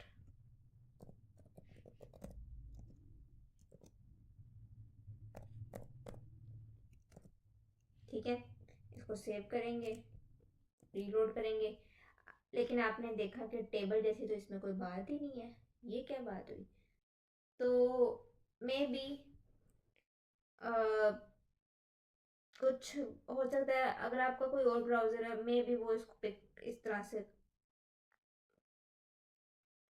ओके, तो अब आप इसको देख रहे हैं कि टेबल वाली तो इसके अंदर बात ही कोई नहीं है, टेबल तो रोज एंड कॉलम वो उसके बॉर्डर शो हो रहे होते हैं। तो आपने क्या करना है, टेबल के अंदर जाके एक बॉर्डर का एट्रीब्यूट लिखना है, जिसको अ, उसकी कुछ जो उसकी जो विड्थ है वो आपने 1 2 3, तो मैं अगर 2 लिखती हूँ तो चेक करते हैं कि कितना आता है। तो आप देख रहे हैं 2 बॉर्डर कुछ इस तरह से आया है, लेकिन सिर्फ एक लाइन का तो टेबल होता नहीं है, और ना ही इसने। ओके, हम क्या करते हैं, हम रोज कॉपी करते हैं और उसके नीचे नीचे पेस्ट करते जाते हैं। ठीक है, तो मैंने ये कुछ 4 रोज ले लिए।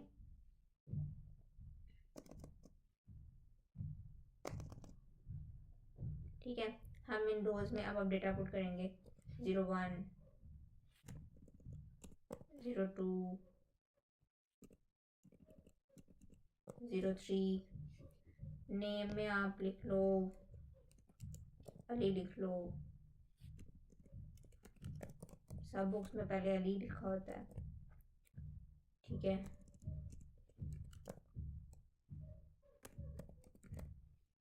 इसके बाद सब्जेक्ट्स में पहले का लिख देते हैं हम कंप्यूटर। ठीक है, फेवरेट सब्जेक्ट्स हैं इनके लिए, फिजिक्स लिख देते हैं, और इसमें हम मैथ लिख देते हैं माय फेवरेट। ठीक है, ओके, बट इसमें से समझ नहीं आ रहा हेडिंग कौन सी है, कंटेंट कौन सा है। ठीक है, अच्छा मैं ना इस टेबल को सेंटर में लेके आती हूँ, ये ज़रा थोड़ा सा, क्योंकि आपने देखा होगा जब अपनी बुक्स वगैरह में टेबल्स देखते हो तो वो बाकी टेक्स्ट के लिहाज से उन्होंने टेबल को सेंटर में थोड़ा किया होता है। तो हम भी क्या करते हैं, हम भी इस टेबल के बाहर एक सेंटर टैग लगा देते हैं। ठीक है, सेंटर टैग लगा दिया, और उसके बाद मैं चाह रही हूँ कि पहली रो को थोड़ा बोल्ड होना चाहिए यार, वो हेड है। तो आपने सिंपली पहले के जो टी डी हैं उनको टी एच कर देना है। ठीक है, ताकि उसको पता हो कि ये हमारे हेड है, टेबल हेड है। पहली रो में जो आपकी डेटा है, यानी कि जो सेल्स की आपका डेटा है, उसको आपने टी एच कर देना है। ठीक है, ये आ गया। एक और चीज़ आप कर सकते हो कि लेट्स इस टेबल पे नहीं, हम किसी और तरह के टेबल पे अप्लाई कर सकते हैं। ठीक है, हम यहाँ पे इसके बाद हम एक और टेबल बनाएंगे।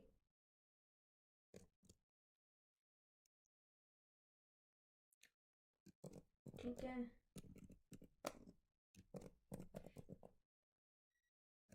There is one more thing. Word में ये आप टेबल्स बनाते हो, आप कभी सेल्स को मर्ज भी करते हो। ठीक है, मुख्तलिफ पर्पज़ के लिए। तो वही चीज़ मैं यहाँ पे अभी करने वाली हूँ, सेल को मर्ज करने वाली हूँ। सबसे पहले हम लोग कुछ एक मिनट, टेक्स्ट ना यही वाला उठाते हैं और फिर इसके ऊपर हम चेंजेस करते हैं।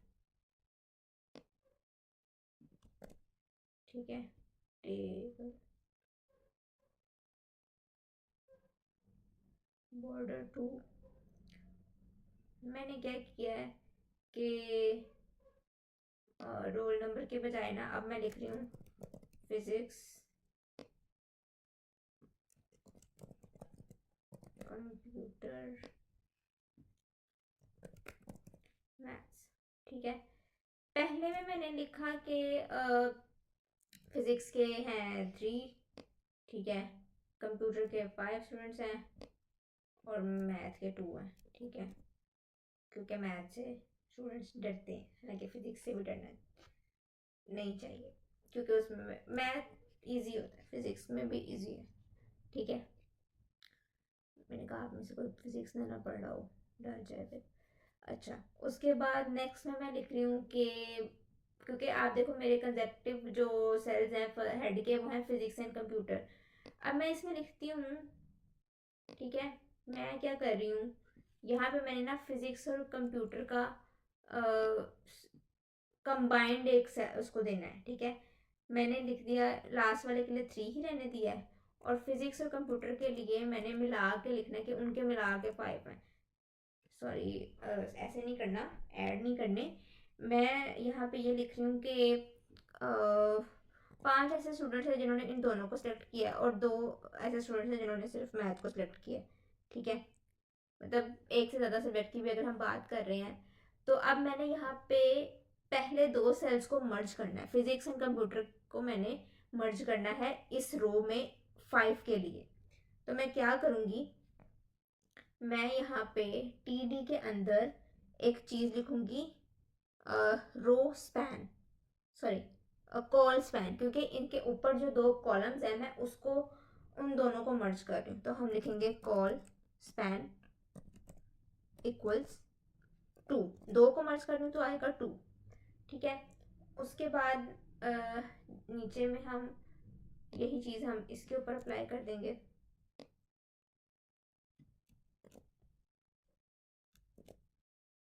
ठीक है, यही चीज़ इसके ऊपर अप्लाई कर दी, लेकिन यहाँ पे मैं लिखूँगी 4 और इधर 3 ही कर देते हैं। अब हम इसको देखते हैं इसका रिजल्ट। ये देखें, पहले तीनों अलग अलग थे, दूसरे में मैंने फर्स्ट और 2 को कंबाइन कर दिया, और थर्ड वाले में मैंने सेकंड और थर्ड को कंबाइन कर दिया। ठीक है, एक काम करते हैं, ये मैंने आपको सेंटर करके दिखा दिया था। अब ज़रा इसको नहीं, इसको सेंटर करके, ताकि ये थोड़ा सा स्क्रीन के सेंटर में आ जाए और थोड़ा सा अच्छा शो हो।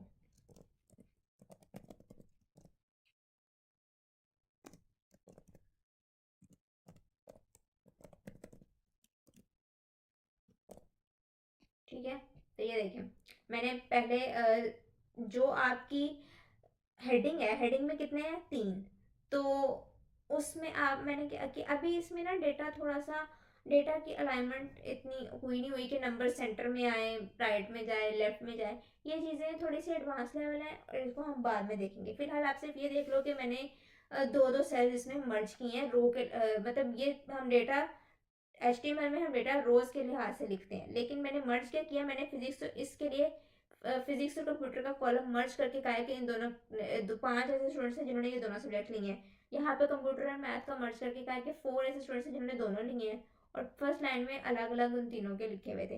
अब हम अच्छा, इसमें तो हमने ये देखा ना कि जो हमारे हेड्स हैं, लाइक फिजिक्स कंप्यूटर मैथ, वो हमारा इस तरह से कॉलम्स बने हुए हैं, ये तीनों कॉलम्स। ठीक है, तो उनके लिए पहले के लिए डेटा सिर्फ ये है, फिजिक्स के लिए अलग और सबके लिए अलग अलग है। दूसरे में फिर क्या है कि फिजिक्स और कंप्यूटर के लिए एक कंबाइंड, मतलब म्यूचुअल हमें एक सेल चाहिए जिसके वैल्यू दोनों को असाइन हुई हुई है 5, यानी कि 5 ऐसे स्टूडेंट्स हैं जिन्होंने ये भी लिया, ये भी लिया। उसके बाद इसमें भी हमने ऐसे किया। हम इसमें एक और चीज़ भी कर सकते हैं, लेट सपोज, अच्छा, आपका जो मैक्सिमम या आपके हेडर जो हैं 3 है, ठीक है, ये क्योंकि डेटा है, ठीक है। वैसे तो अगर अगर ये डेटा ना हो, सिर्फ जैसे कि यहाँ पे 1 2 3 4 ही खाली लिखा हो, जैसे कि मैं इसको अगर मैं अरेज कर देती हूँ, ठीक है, ये सिर्फ नंबर है, तो इनकी आपस में स्पेस कुछ इस तरह से हो रही है। और इस सेंस में आप ये कह सकते हो कि जो मैक्सिमम है ना इसमें सेल्स, मैक्सिमम सेल्स इसमें 3 है, तो बाकी जो आपकी चीज़ें होंगी वो उस 3 के हिसाब से सेट हो जाएंगी। लाइक इसको मैंने 2 दे दिया, तो इसके बाद सिर्फ 1 की प्लेस बच गई है।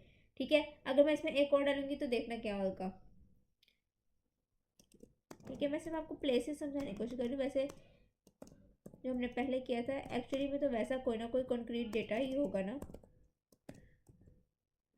ये देखें, अभी मैं आपको अरेंजमेंट समझाने की कोशिश कर रही हूँ टेबल का, कि अगर तो कुछ इस तरह से लिखा हुआ है, तो उसने क्या किया, उसने यहाँ से ये 3 थे, इसको कॉल्सपैन 2 दे दिया है, और यहाँ पे 1 की जगह बचनी चाहिए थी, लेकिन अब हमने उसमें और इजाफा कर दिया। अब मैक्सिमम इसमें हो गए हैं 4। कैसे 4 हो गए हैं, 2 ये और 2 ये, 4। अब यहाँ पे जो चौथे की जगह वो खाली हो गई है।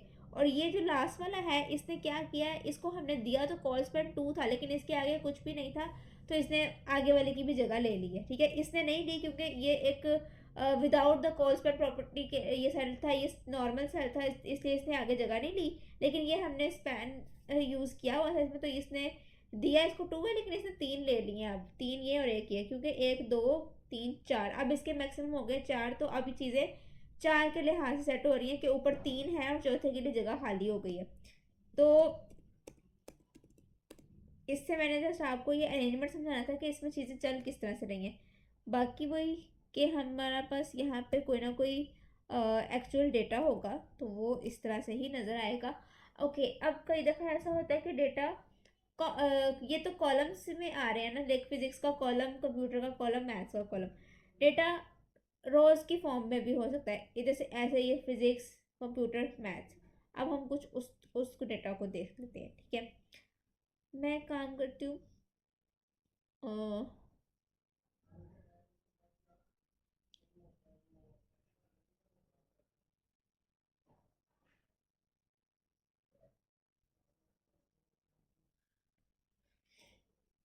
ये टेबल्स नेक्स्ट लाइन से क्यों शुरू हुआ है?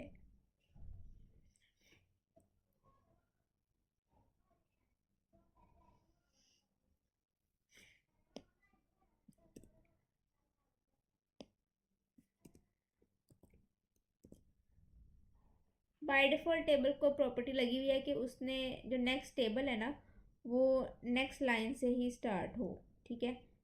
तो मैंने सोचा था कि मैं एक ही लाइन में तीनों प्लेस करके आपको दिखा देती हूँ। अच्छा जी, तो अब हम एक और किस्म का टेबल देखेंगे जिसमें हमारा डेटा कुछ कॉलम्स के हिसाब से सेट हो। मैं क्या करती हूँ, अब सेंटर प्रॉपर्टी जो है ना, या फिर ऐसा करते हैं, ये जो हमारा नेम रोल नंबर सब्जेक्ट वाला जो कॉलम है, इसको हम नेम रोल नंबर सब्जेक्ट इस तरह से इस साइड पे लिख के करते हैं, ठीक है। नहीं, बल्कि हम फिजिक्स कंप्यूटर, क्योंकि हमने मर्ज करने का देखना है तो हम इसी को करेंगे। यहाँ पे क्योंकि हम कॉलम्स को मर्ज कर रहे थे तो हमने कॉल स्पैन लिया था, उसमें हम रोज को मर्ज करेंगे तो हम यहाँ पे रो स्पैन लेंगे।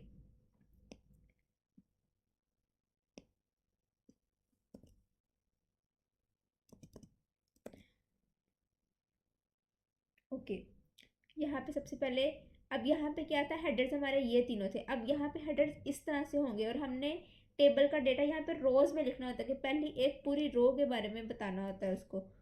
तो ये वाली यहाँ से कट हो जाएगा। अब पहली पूरी रो के बारे में बताना है तो आएगा फिजिक्स का 3, ठीक है। फिजिक्स का यहाँ से मैं, यहाँ पे मैंने फिजिक्स का 3 कर दिया। अब उसके बाद है कि फिजिक्स 3 हो गया।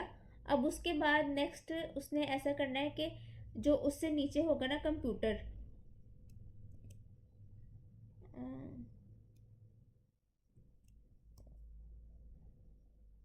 ठीक है। 2 के लिहाज से पहले करते हैं, तीसरी रो फिलहाल ये हटा देते हैं, पहले हम सिर्फ इतने को देखते हैं, ठीक है। इसको मैं अगर सेव करके आउटपुट देखूँ इसकी,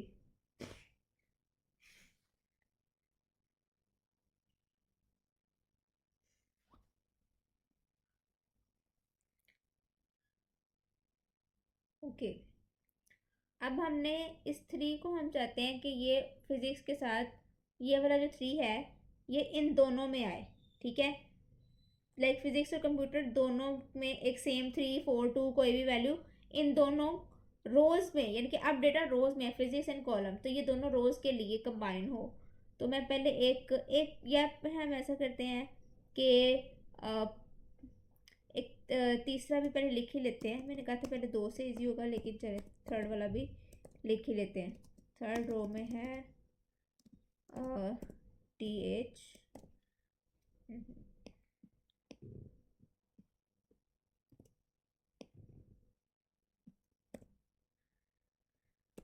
यहाँ पे है मैथ्स,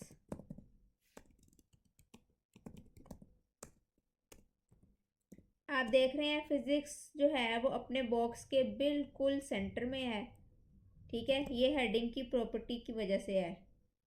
ओके, हम यहाँ से हम डेटा अपना लेते हैं कि फिजिक्स के लिए पहला है 3, दूसरा फिजिक्स और कंप्यूटर के लिए एक सेम 5 रखना है। तो जब आपने कोई चीज़ कंबाइन करनी है तो उसमें जो फर्स्ट पे क्या आ रहा है, मतलब फिजिक्स एंड कंप्यूटर के लिए हमने एक कंबाइंड वैल्यू देनी है, कंबाइंड नहीं म्यूचुअल वैल्यू देनी है कि एक ही वैल्यू दोनों को असाइन करनी है।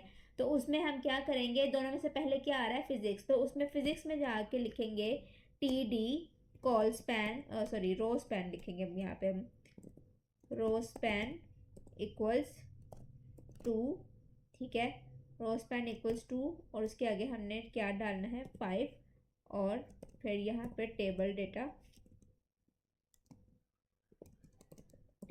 क्लोज, ठीक है। उसके बाद हमारे पास लास्ट वैल्यू इसमें है सिंपल 2,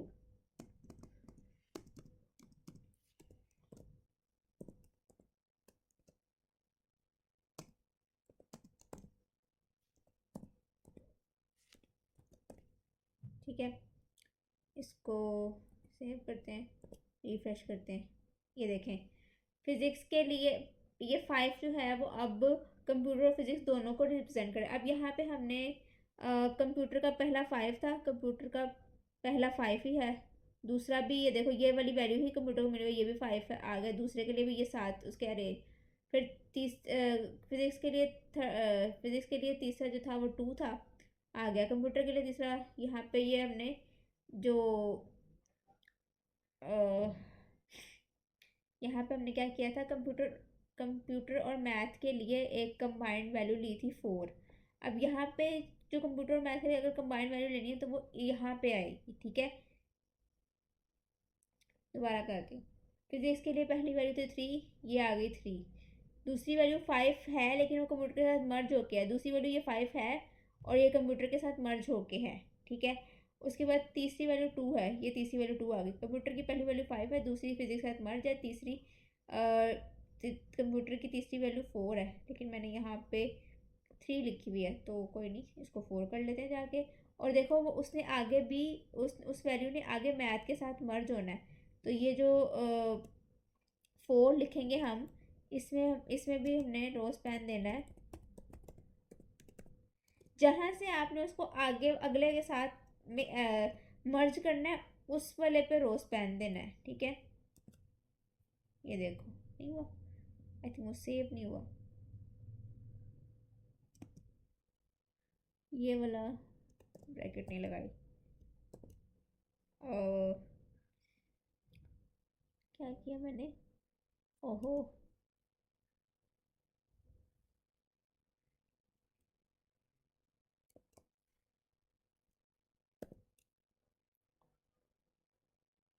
आ क्यों नहीं रहा,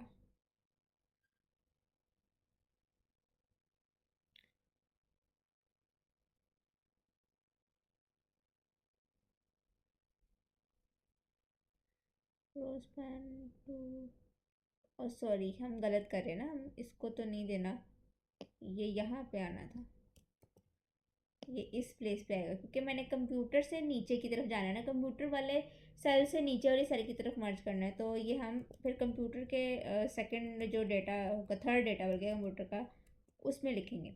लाइक फर्स्ट डेटा कंप्यूटर का ये हमने मैनुअली लिखा है, सेकंड डेटा क्योंकि ऊपर उसके उसके ऊपर क्या है फिजिक्स का डेटा, फिजिक्स का जो सेकंड डेटा है उसकी जो प्रॉपर्टी है रो स्पैन, उससे हमें पता चल गया कि वो सेकंड रो इसके कंप्यूटर के रो में भी आ जाएगा, तो सेकंड हमने लिखने की ज़रूरत नहीं है। थर्ड पे हमने लिखना था वो 4, और वो 4 हमने आगे नीचे भी भेजना, तो हमने उस 4 के ऊपर ये लगा दिया रो स्पैन, अब भी इसका आंसर आएगा ठीक। लेकिन अब यहाँ वाला मैंने रेज कर दिया तो यहाँ पे कुछ ना कुछ यहाँ पे भी तो आना है ना, यहाँ पे क्या आना है, मैथ्स की पहली वैल्यू 3 थी, दूसरी 2 थी,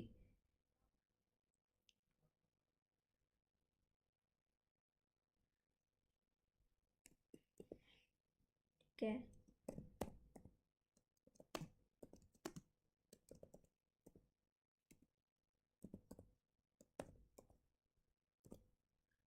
ओके तो टेबल अब आपने दोनों तरह से देख लिया, एक लास्ट चीज़ हम देख लेते हैं, लाइक बैकग्राउंड कलर इस पूरी बॉडी पेज, ये बॉडी का मतलब होता है आपका पूरा पेज, तो बॉडी के अंदर जाओ, वहाँ लिखो कलर इक्वल्स, अगर आपने पिंक रखना है let's suppose, sorry BG colour, colour करोगे तो वो टेक्स्ट का कलर पिंक कर देगा, ठीक है, करेगा ही नहीं, अच्छा, यहाँ पे बीजी कलर लिखना है, ये देखिए पिंक हो। लेकिन इसमें आप कुछ बेसिक बेसिक कलर डाल सकते हो, बाकी चीज़ों के लिए आपको कुछ कोड वगैरह चाहिए होते हैं एग्जैक्ट उस शेड के लिए। बाकी जहाँ तक बात है इन टेबल्स को मज़ीद खूबसूरत बनाने की कि ये डेटा ज़्यादा रीडेबल फॉर्म में आए, तो वो हम नेक्स्ट जो आएंगे लेक्चर्स हम उसमें देख लेंगे। फिलहाल के लिए बेसिक स्ट्रक्चर आप लोगों ने देख लिया, तो इसकी प्रैक्टिस करें अच्छे से। बंद कर देते हैं, ठीक है। अब हम एक न्यू फाइल ले लेते हैं। न्यू फाइल में हमें बेसिक कोड चाहिए, तो हम उसके लिए क्या करते हैं, हम इन्हीं फाइल्स में से ना जो सॉरी बेसिक कोड हम कॉपी कर लेते हैं, ताकि हमें हमारा टाइम से वो हमें खुद से दोबारा लिखना ना पड़े, ठीक है। ये कॉपी कर लिया, यहाँ पे पेस्ट कर लेंगे। इसमें मैं लिख देती हूँ HTML फॉर्म्स, ठीक है, पेस्ट नहीं किया, ओके। तो हम ठीक है भाई,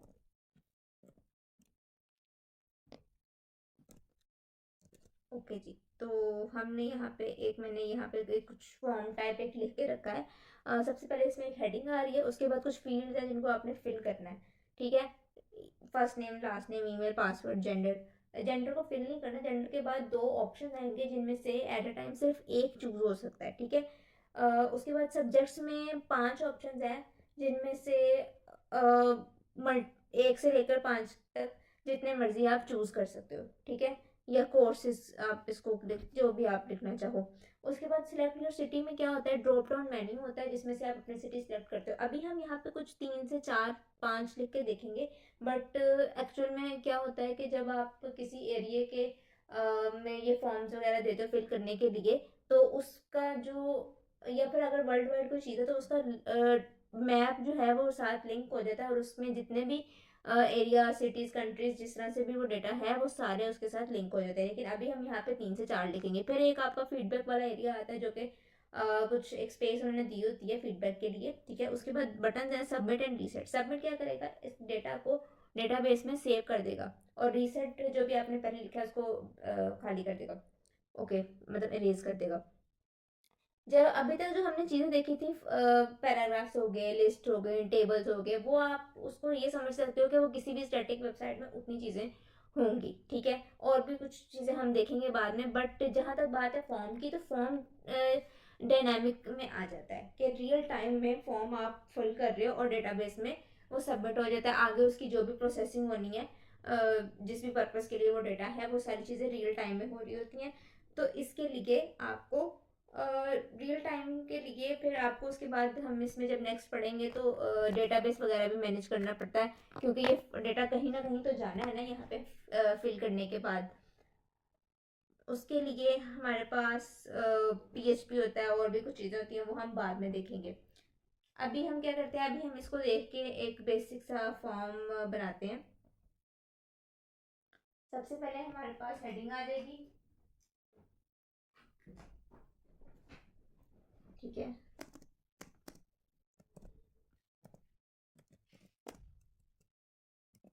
हेडिंग है स्टूडेंट रजिस्ट्रेशन फॉर्म।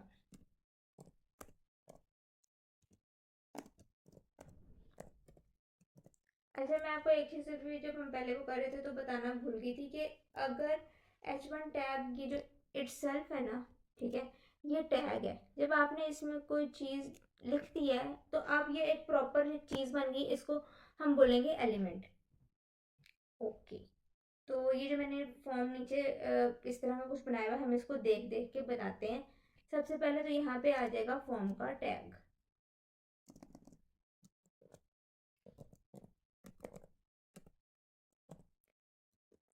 फॉर्म के टैग में कुछ एट्रीब्यूट्स आएंगे। सबसे पहले तो हम लोग इनपुट टाइप देखते हैं कि ये फॉर्म किस तरह का डेटा इनपुट कर रहा है, ठीक है। अब आप देख सकते हो कि इसमें सारा टेक्स्ट है, कोई पिक्चर्स वगैरह नहीं है कहीं पे कुछ। कि हम क्या करते हैं, हम सॉरी, टाइप एक एट्रीब्यूट है, फॉर्म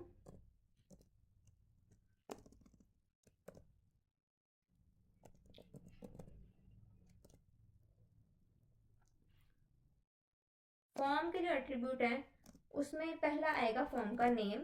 ठीक है, फॉर्म के नेम आप अपनी मर्जी से कुछ भी रख सकते हो, क्योंकि आगे जब जाके आप इसकी हम इसकी स्टाइलिंग पढ़ेंगे तो स्टाइलिंग के लिए ज़रूरी है हम लोग मैं ये इसलिए कर रही हूँ क्योंकि जब स्टाइलिंग वाली वीडियो में मैं आपको इसी फॉर्म के ऊपर स्टाइल वगैरह अप्लाई करके दिखाऊँ, तो स्टाइलिंग वाली वीडियोस में या फिर कुछ हम और इसी तरह से सिमिलर से कुछ एग्जांपल ले लेंगे। ठीक है, तो स्टाइल्स में क्या होता है कि आपको चीज़ों को मुख्तलिफ शॉर्ट नेम जो आपने रखे हुए हैं उनसे आप उसको लोकेट करते हो कि इस चीज़ को हमने ये स्टाइल देना है, तो इसलिए हम इसको नेम्स वगैरह जो हैं इनके रखेंगे। या फिर अगर आपका एक ही पेज पे 3 मुख्तलिफ तरह के फॉर्म्स हैं, आप उन सबको फॉर्म टैग दोगे और किसी एक को आपको डिफरेंट स्टाइलिंग देना चाहते हो, तो उस एक डिफरेंट उन तीनों में से एक डिफरेंट को एक्सेस करने के लिए आपको उसको कोई ना कोई नेम क्लास बाकी चीज़ें जो है ना वो देनी पड़ती हैं। फिलहाल के लिए आपने बस यहाँ पे ये देख लो कि आपने ये यहाँ पे लाजमी ये चीज़ें नेम आपने जहाँ जहाँ पे मैं दूंगी वो आपने नेम वहाँ पे देना है। ठीक है,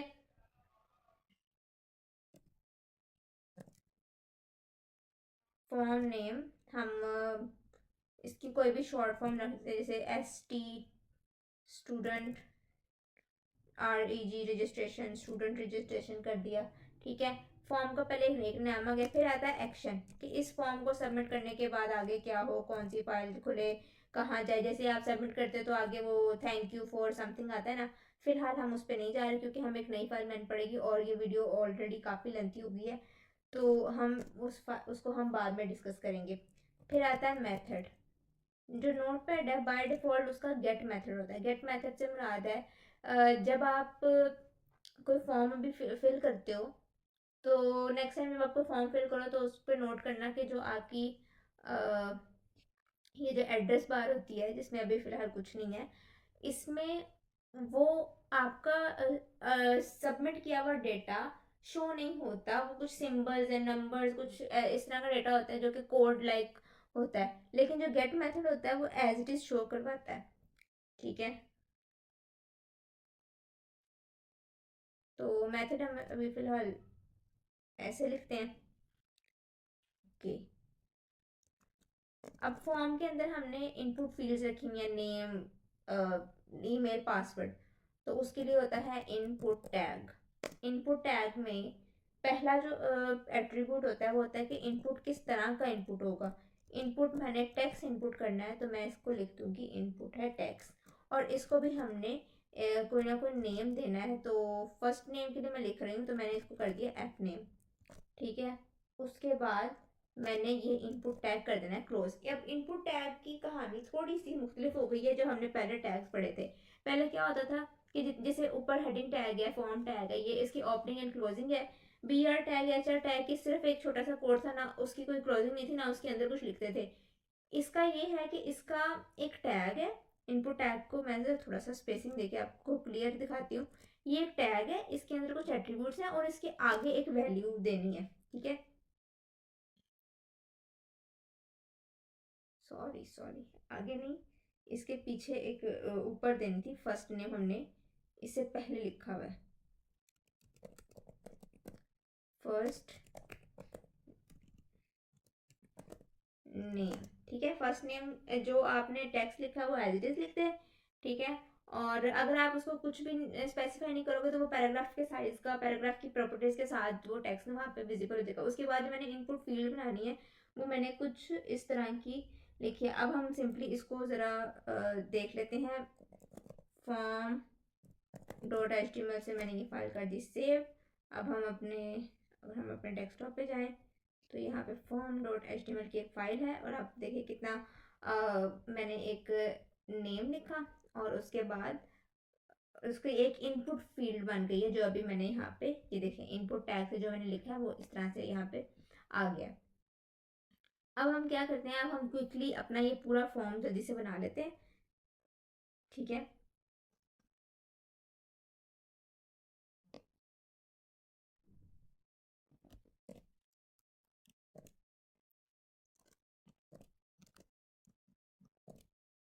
ठीक है,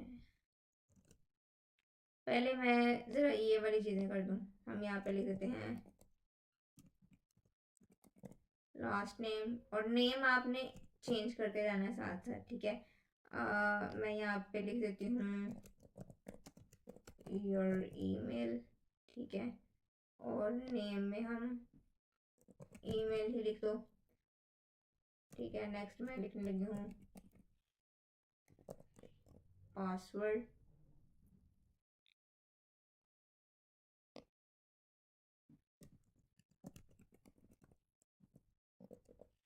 लेकिन पासवर्ड की इनपुट टाइप भी हम पासवर्ड लिखेंगे, अगर नहीं लिखेंगे तो देखते हैं क्या होता है।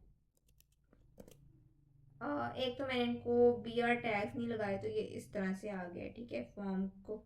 और यहाँ पे हम बी आर टैग लगा देते हैं। एक लगाएंगे तो वो सिर्फ देखो, एक लगाने से क्या होगा, एक लगाने से सिर्फ वो क्या होगा, वो उसके साथ जुड़ गया। तो अगर मैं एक और लगाती हूँ तो वो थोड़ा सा स्पेस आ जाएगी उसके बीच में, ठीक है।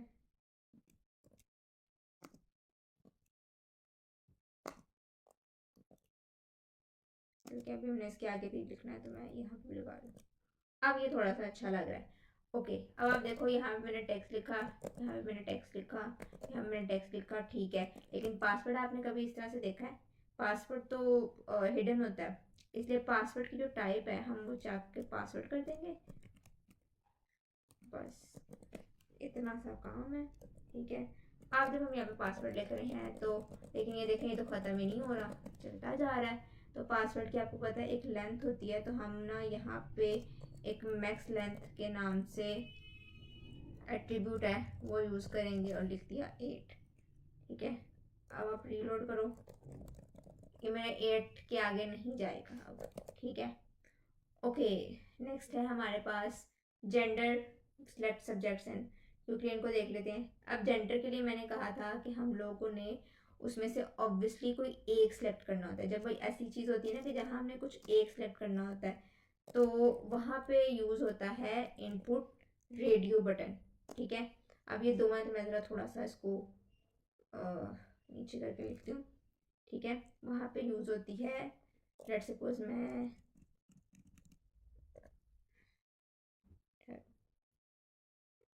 ये सारा इस तरह से कॉपी कर लेते हैं।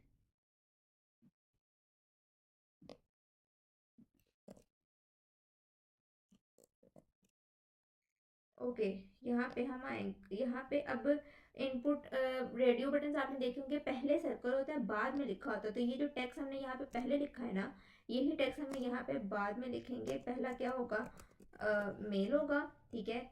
यहाँ पे भी आप फिर उसका नेम भी आप मेल कर दो, और टाइप टेक्स्ट के बजाय टाइप आ जाएगी radio. Let me show you, ये देखो, यहाँ पे बी आर टैग लगाना था, वो बी आर टैग आगे लगा हुआ है, ठीक है।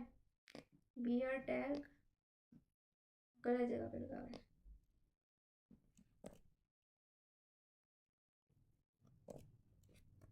ठीक है। ओके, तो ये आ गया मिल्क। अब मैं इसमें एक और ऐड कर लेती हूँ,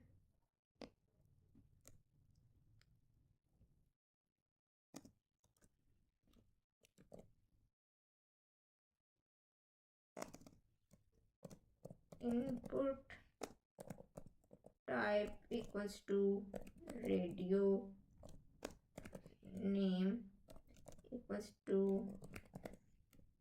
female,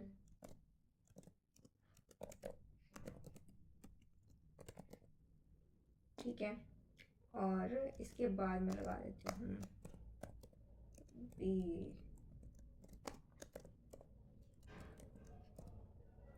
B r text. Okay, तो अब हम इनमें से एक ही सिलेक्ट कर सकते हैं, जो कि हमने ये वाला ऐड तो नहीं करना। अच्छा, ये नोटपैड है, इसमें अभी कुछ प्रॉब्लम्स हैं, बट आपने चीज़ समझनी है। प्रैक्टिस आप इसकी करो कि आपने ये बना लिया ना, जो आगे उसके ऊपर जो फंक्शनैलिटी अप्लाई हो रही है कि हम एक को करें दो, वो ये थोड़े से चीज़ें ना, ये वीडियो स्टूडियो में जब हम करेंगे तो ये वहाँ पे चीज़ें आपकी बेटर होंगी। लेकिन अभी हम सिर्फ स्ट्रक्चर सीख रहे हैं, इसलिए आज हमने नोटपैड पे काम किया। ओके, नेक्स्ट हमने क्या करना है, नेक्स्ट हमने सिलेक्ट सब्जेक्ट्स करना है। तो हम एक हेडिंग कर लेंगे, सिलेक्ट योर सब्जेक्ट्स, ठीक है। उसके बाद हम यहाँ पे सिलेक्ट योर सब्जेक्ट्स के बाद मैं सब्जेक्ट्स में नीचे लिखूंगी, जहाँ की दिल चाहे आप लिखें, आपको कोई नहीं रोकने वाला, ठीक है। इनपुट में अब हमने लिखना है चेक बॉक्स, ठीक है। रेडियो बटन हम वहाँ लिखते हैं जहाँ हमने एक सिलेक्ट करना होता है, और चेक बॉक्स हम वहाँ लिखते हैं जहाँ हमने मल्टीपल सिलेक्शन करवानी होती है। तो यहाँ हम लिखेंगे चेक बॉक्स। उसके बाद नेम में हमारे PHY हम लिख लेते हैं फिजिक्स के लिए, शॉर्ट से आपने नेम लिखने, ठीक है। उसके बाद अब मैंने चेक बॉक्स आप वर्ड से पहले होता है, इसलिए मैंने ये पहले लिखा है। अब आगे मैं लिख दूंगी फिजिक्स, ठीक है। ये मैं आपको एक पहले दिखाती हूँ, ये देखें। अब बाकी भी हम इस तरह से लिख लेंगे। अब इसके आगे आपने BR टैग लगाना है तो आप लगा लें, एक लाइन में लिखना है एक लाइन में लिख लें, कोई फ़र्क नहीं पड़ता, जैसे दिल चाहे आपका आप लिख सकते हैं।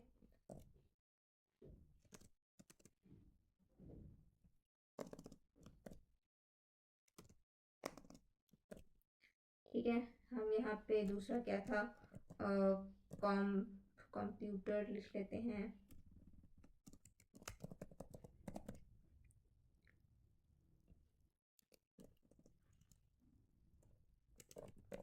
मैथ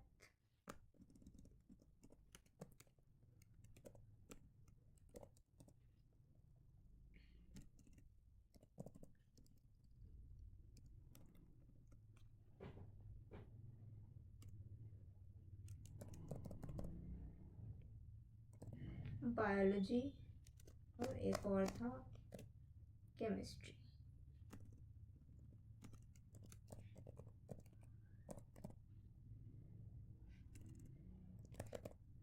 ठीक है। ये देखिए कितना खूबसूरत लग रहा है। इसको हम चेक बॉक्स इसको चेक कर लेते हैं, ठीक है। अभी पूरा कंप्लीट करके ना फिर हम इसको फिल करते हैं। Okay, what next is select your city and enter feedback and button then finish. Okay, then हम लोग क्या करेंगे, एक यहाँ पे पहले हम यहाँ पे सिंपल लिख लेते हैं, सिलेक्ट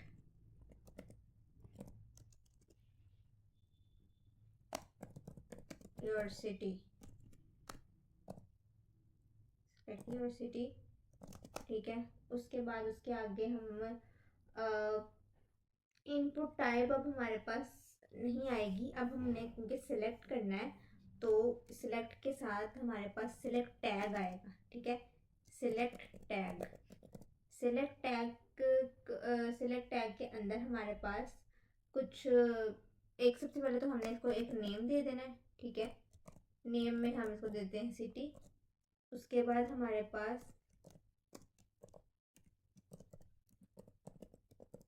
सिलेक्ट टैग हो गया क्लोज, और सिलेक्ट टैग के अंदर जो सिलेक्ट करने हैं, जिन ऑप्शन में से सिलेक्ट करना है, वो हम कुछ यहाँ पे अभी ऑप्शंस लिखेंगे। ऑप्शन का टैग होता है,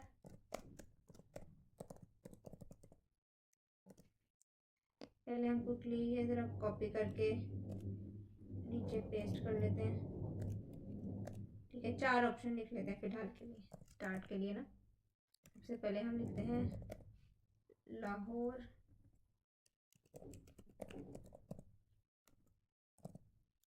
कराची,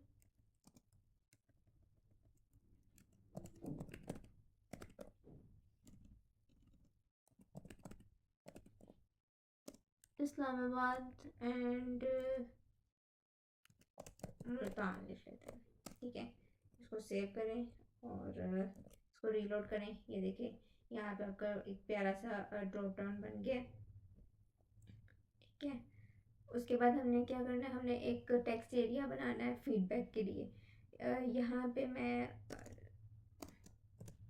BR टैग्स यूज़ कर लेती हूँ ताकि इसके बाद जो भी हो वो नेक्स्ट लाइन में आए। एंटर योर फीडबैक, ठीक है।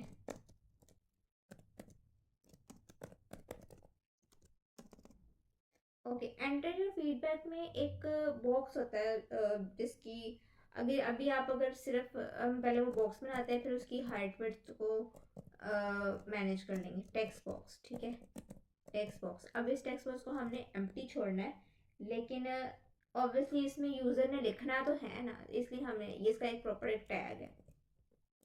अभी आप देखो वो शो नहीं कर, क्यों नहीं शो कर रहा? टेक्स्ट बॉक्स, टेक्स्ट बॉक्स, क्योंकि हमने इसको कोई रोज कोई कॉलम्स नहीं दिए। तो रोज एंड कॉलम इसके एट्रीब्यूट्स हैं। लेट्स सपोज रो आप कहते हो कि मैंने इसको 5 रोज तक देना है, और कॉल्स कॉलम के लिए आएगा कॉल्स, वो आप इसको 10 दे रहे हो।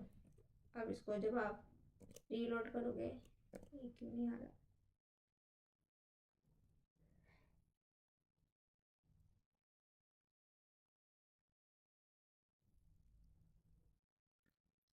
टेक्स्ट बॉक्स नहीं होता, टेक्स्ट एरिया होता है। मैंने बॉक्स बोला, साथ में बॉक्स लिख दिया, वो एक एरिया, टेक्स्ट एरिया कहते हैं उसको। Okay, here you will. अच्छा, इसमें फिर ऐसा होगा कि अगर आप इसको नहीं दोगे कोई फिक्स रोज एंड कॉलम्स, तो ये क्या करेगा वो भी देख लो। वो एक बाय डिफ़ॉल्ट जो भी उसका कुछ साइज है वो दे देगा, ठीक है। तो हम दे देते हैं इसको एक। उसके बाद आते हैं बटन्स। बटन सबसे पहले आएगा बटन। बटन में भी हम क्या कर रहे हैं, बटन में भी एक किस्म का इनपुट क्या लिया जा रहा है, वो जो हम क्लिक कर रहे हैं वो उस बटन का इनपुट है कि उस पर हम क्लिक कर रहे हैं। तो इनपुट टैग ही यहाँ पे यूज़ होगा।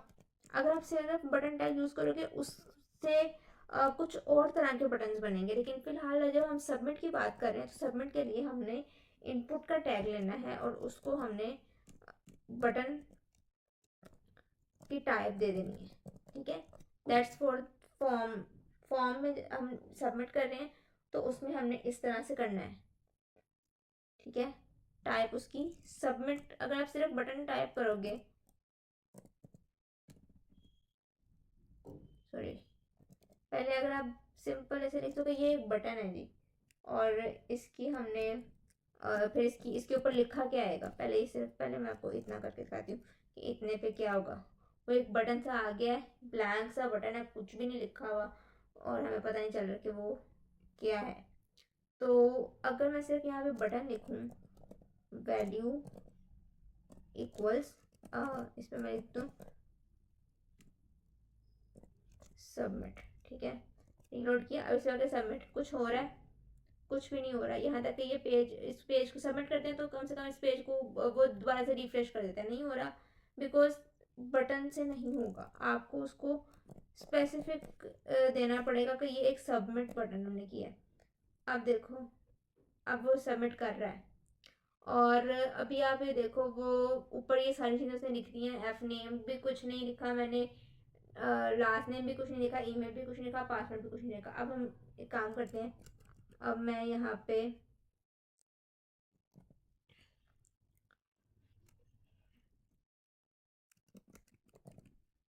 ठीक है कुछ भी लिख दो अभी के लिए। वो अगर आप लास्ट नेम छोड़ भी दोगे तो वो आपको जाने देगा, ठीक है।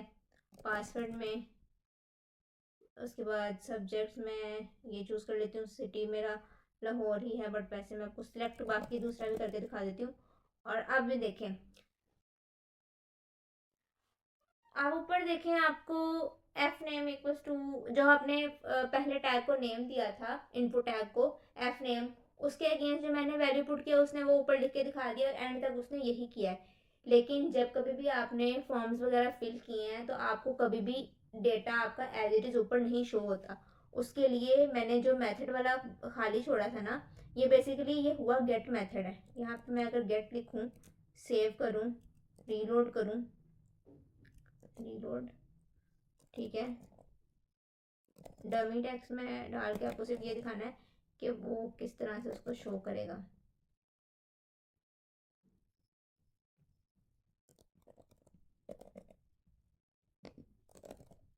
ठीक है, देखो गेट मेथड भी सेम वही काम कर रहा है, जो मैंने नीचे लिखा है वही उसने ऊपर एफ नेम, पहले में हमने नेम दिया था, इसको एफ नेम दिया था, इसको एल नेम दिया था, इसको ईमेल पासवर्ड, इनको मेल फीमेल नेम दिए थे, इनको यही इनकी शॉर्ट फॉर्म्स नेम दी थी, जैसे यहाँ पे लिखा होगा COP ये देखो COMP ऑन, यानी कि कंप्यूटर वाले को इसने कहा कि ये ऑन कर दिया मैंने, और सिटीज़ में लाहौर। अब आपने जब भी फॉर्म्स वगैरह फिल किए हैं, आपको ऐसा कभी भी नज़र नहीं आता, तो उसके लिए जो वो एक कोड टाइप होता है, उसके लिए हमारे पास मेथड होता है पोस्ट। इसके साथ ही हम एक और चीज़ भी देख लेते, तो अगर हमने एक के बाद और फॉर्म लिखने हों तो हम क्या करेंगे, मतलब फिल करने हों, तो हम एक यूज़ करते हैं रीसेट, उसको यहाँ पे टाइप दे देंगे रीसेट, और वैल्यू भी उसकी दे दो रीसेट, सेव कर दो, और टेक्स्ट एरिया के बाद हम यहाँ पे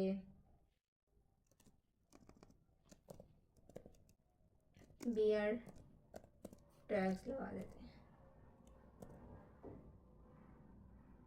ओके,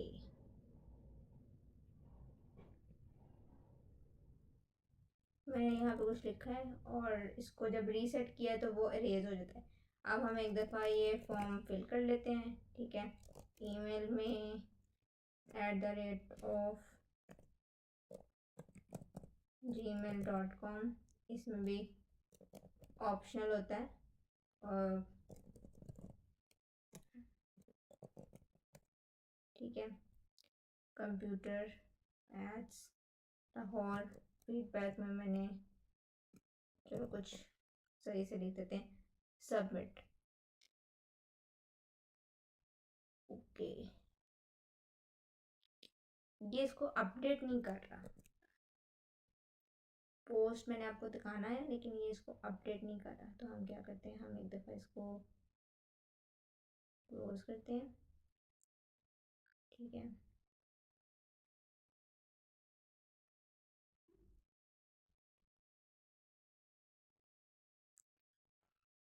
ओके, हमने इसको एक दफ़ा क्लोज किया, और यहाँ पे हमने कुछ जीमेल लिख लिया है, ठीक है। यहाँ पे हम कुछ पासवर्ड लिख लिया है, ठीक है। मैंने फिज़िक्स को ऑन कर दिया, कंप्यूटर को ऑन कर दिया, मैथ को ऑन कर दिया।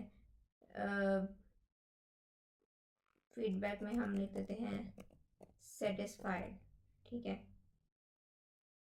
सबमिट। अब आपको, क्योंकि मैंने अब पोस्ट मेथड यूज़ किया है, तो अब वो आपको कुछ नहीं शो कर रहा। मैंने आपको अभी पीछे दिखाया है कि यहाँ पे वो उसने एज इट इज़ चीज़ें शो करनी शुरू कर दी थी, तो गेट मेथड में चीज़ें एज इट इज़ शो होती हैं, और जब मैंने गेट मेथड लिखा भी नहीं था, बाय डिफ़ॉल्ट नोटपैड में गेट मेथड वो आ जाता है।